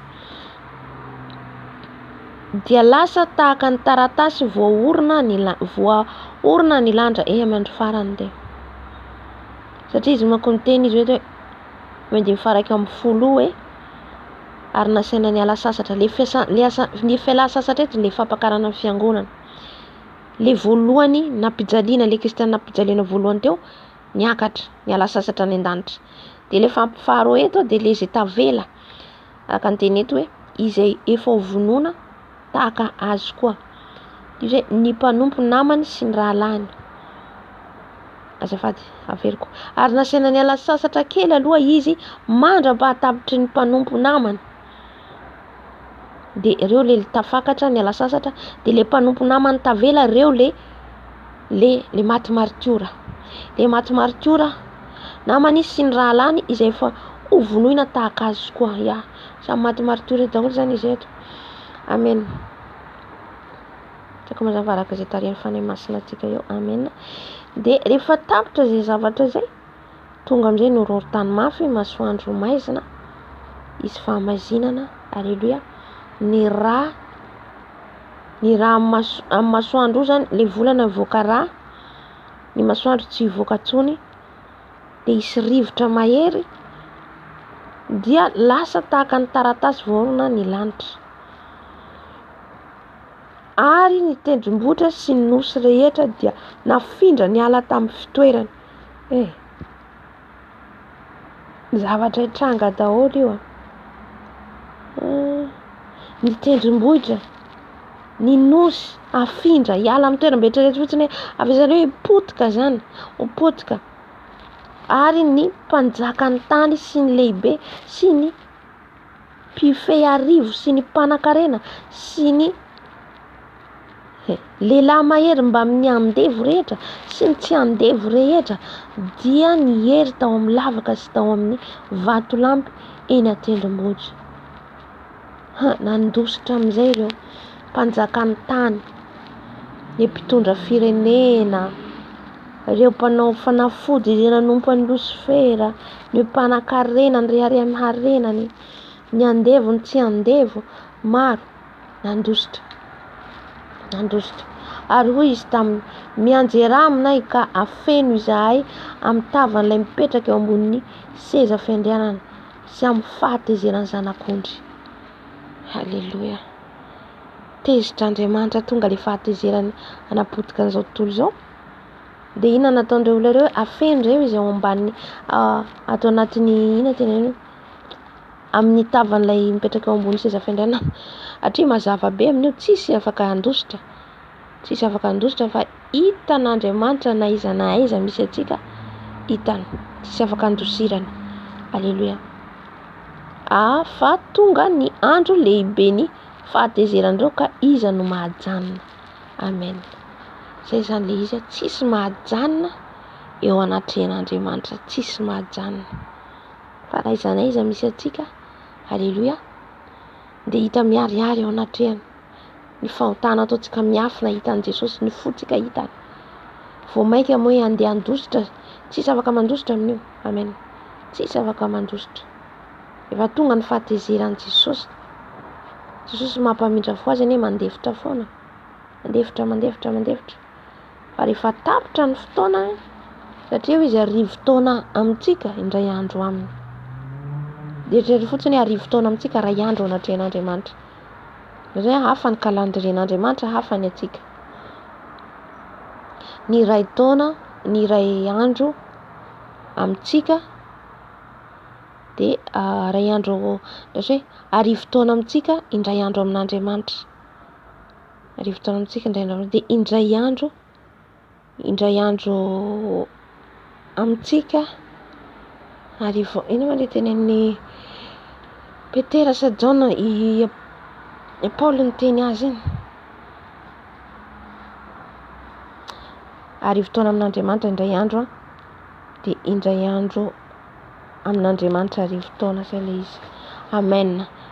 Ka izay zany ny tenin'Andriamanitra, mino fa misy nahakasika antsika ihany koa, mba samy miomana foana antsika zany. Tsisy afa-tsy izay manko ny mesazy amin'izao vaninandro farany izao. Aoka zany tsika tsy raha tena zanak'Andriamanitra tsika dia mamintsika foana ny ten'Andriamanitra na miverimberina. Raha tena tiantsika Jesosy. Satria raha ny tena izy, ny ten'Andriamanitra dia miverimberina foana. Indrindra ny fibebahana sy ny fiavian'i Jesosy. Izay ny fialana amin'ny fahotana, izay ny tena hoe important zany. Halleluia. Dia miomana foana antsika zany, ninina zavatra ho avy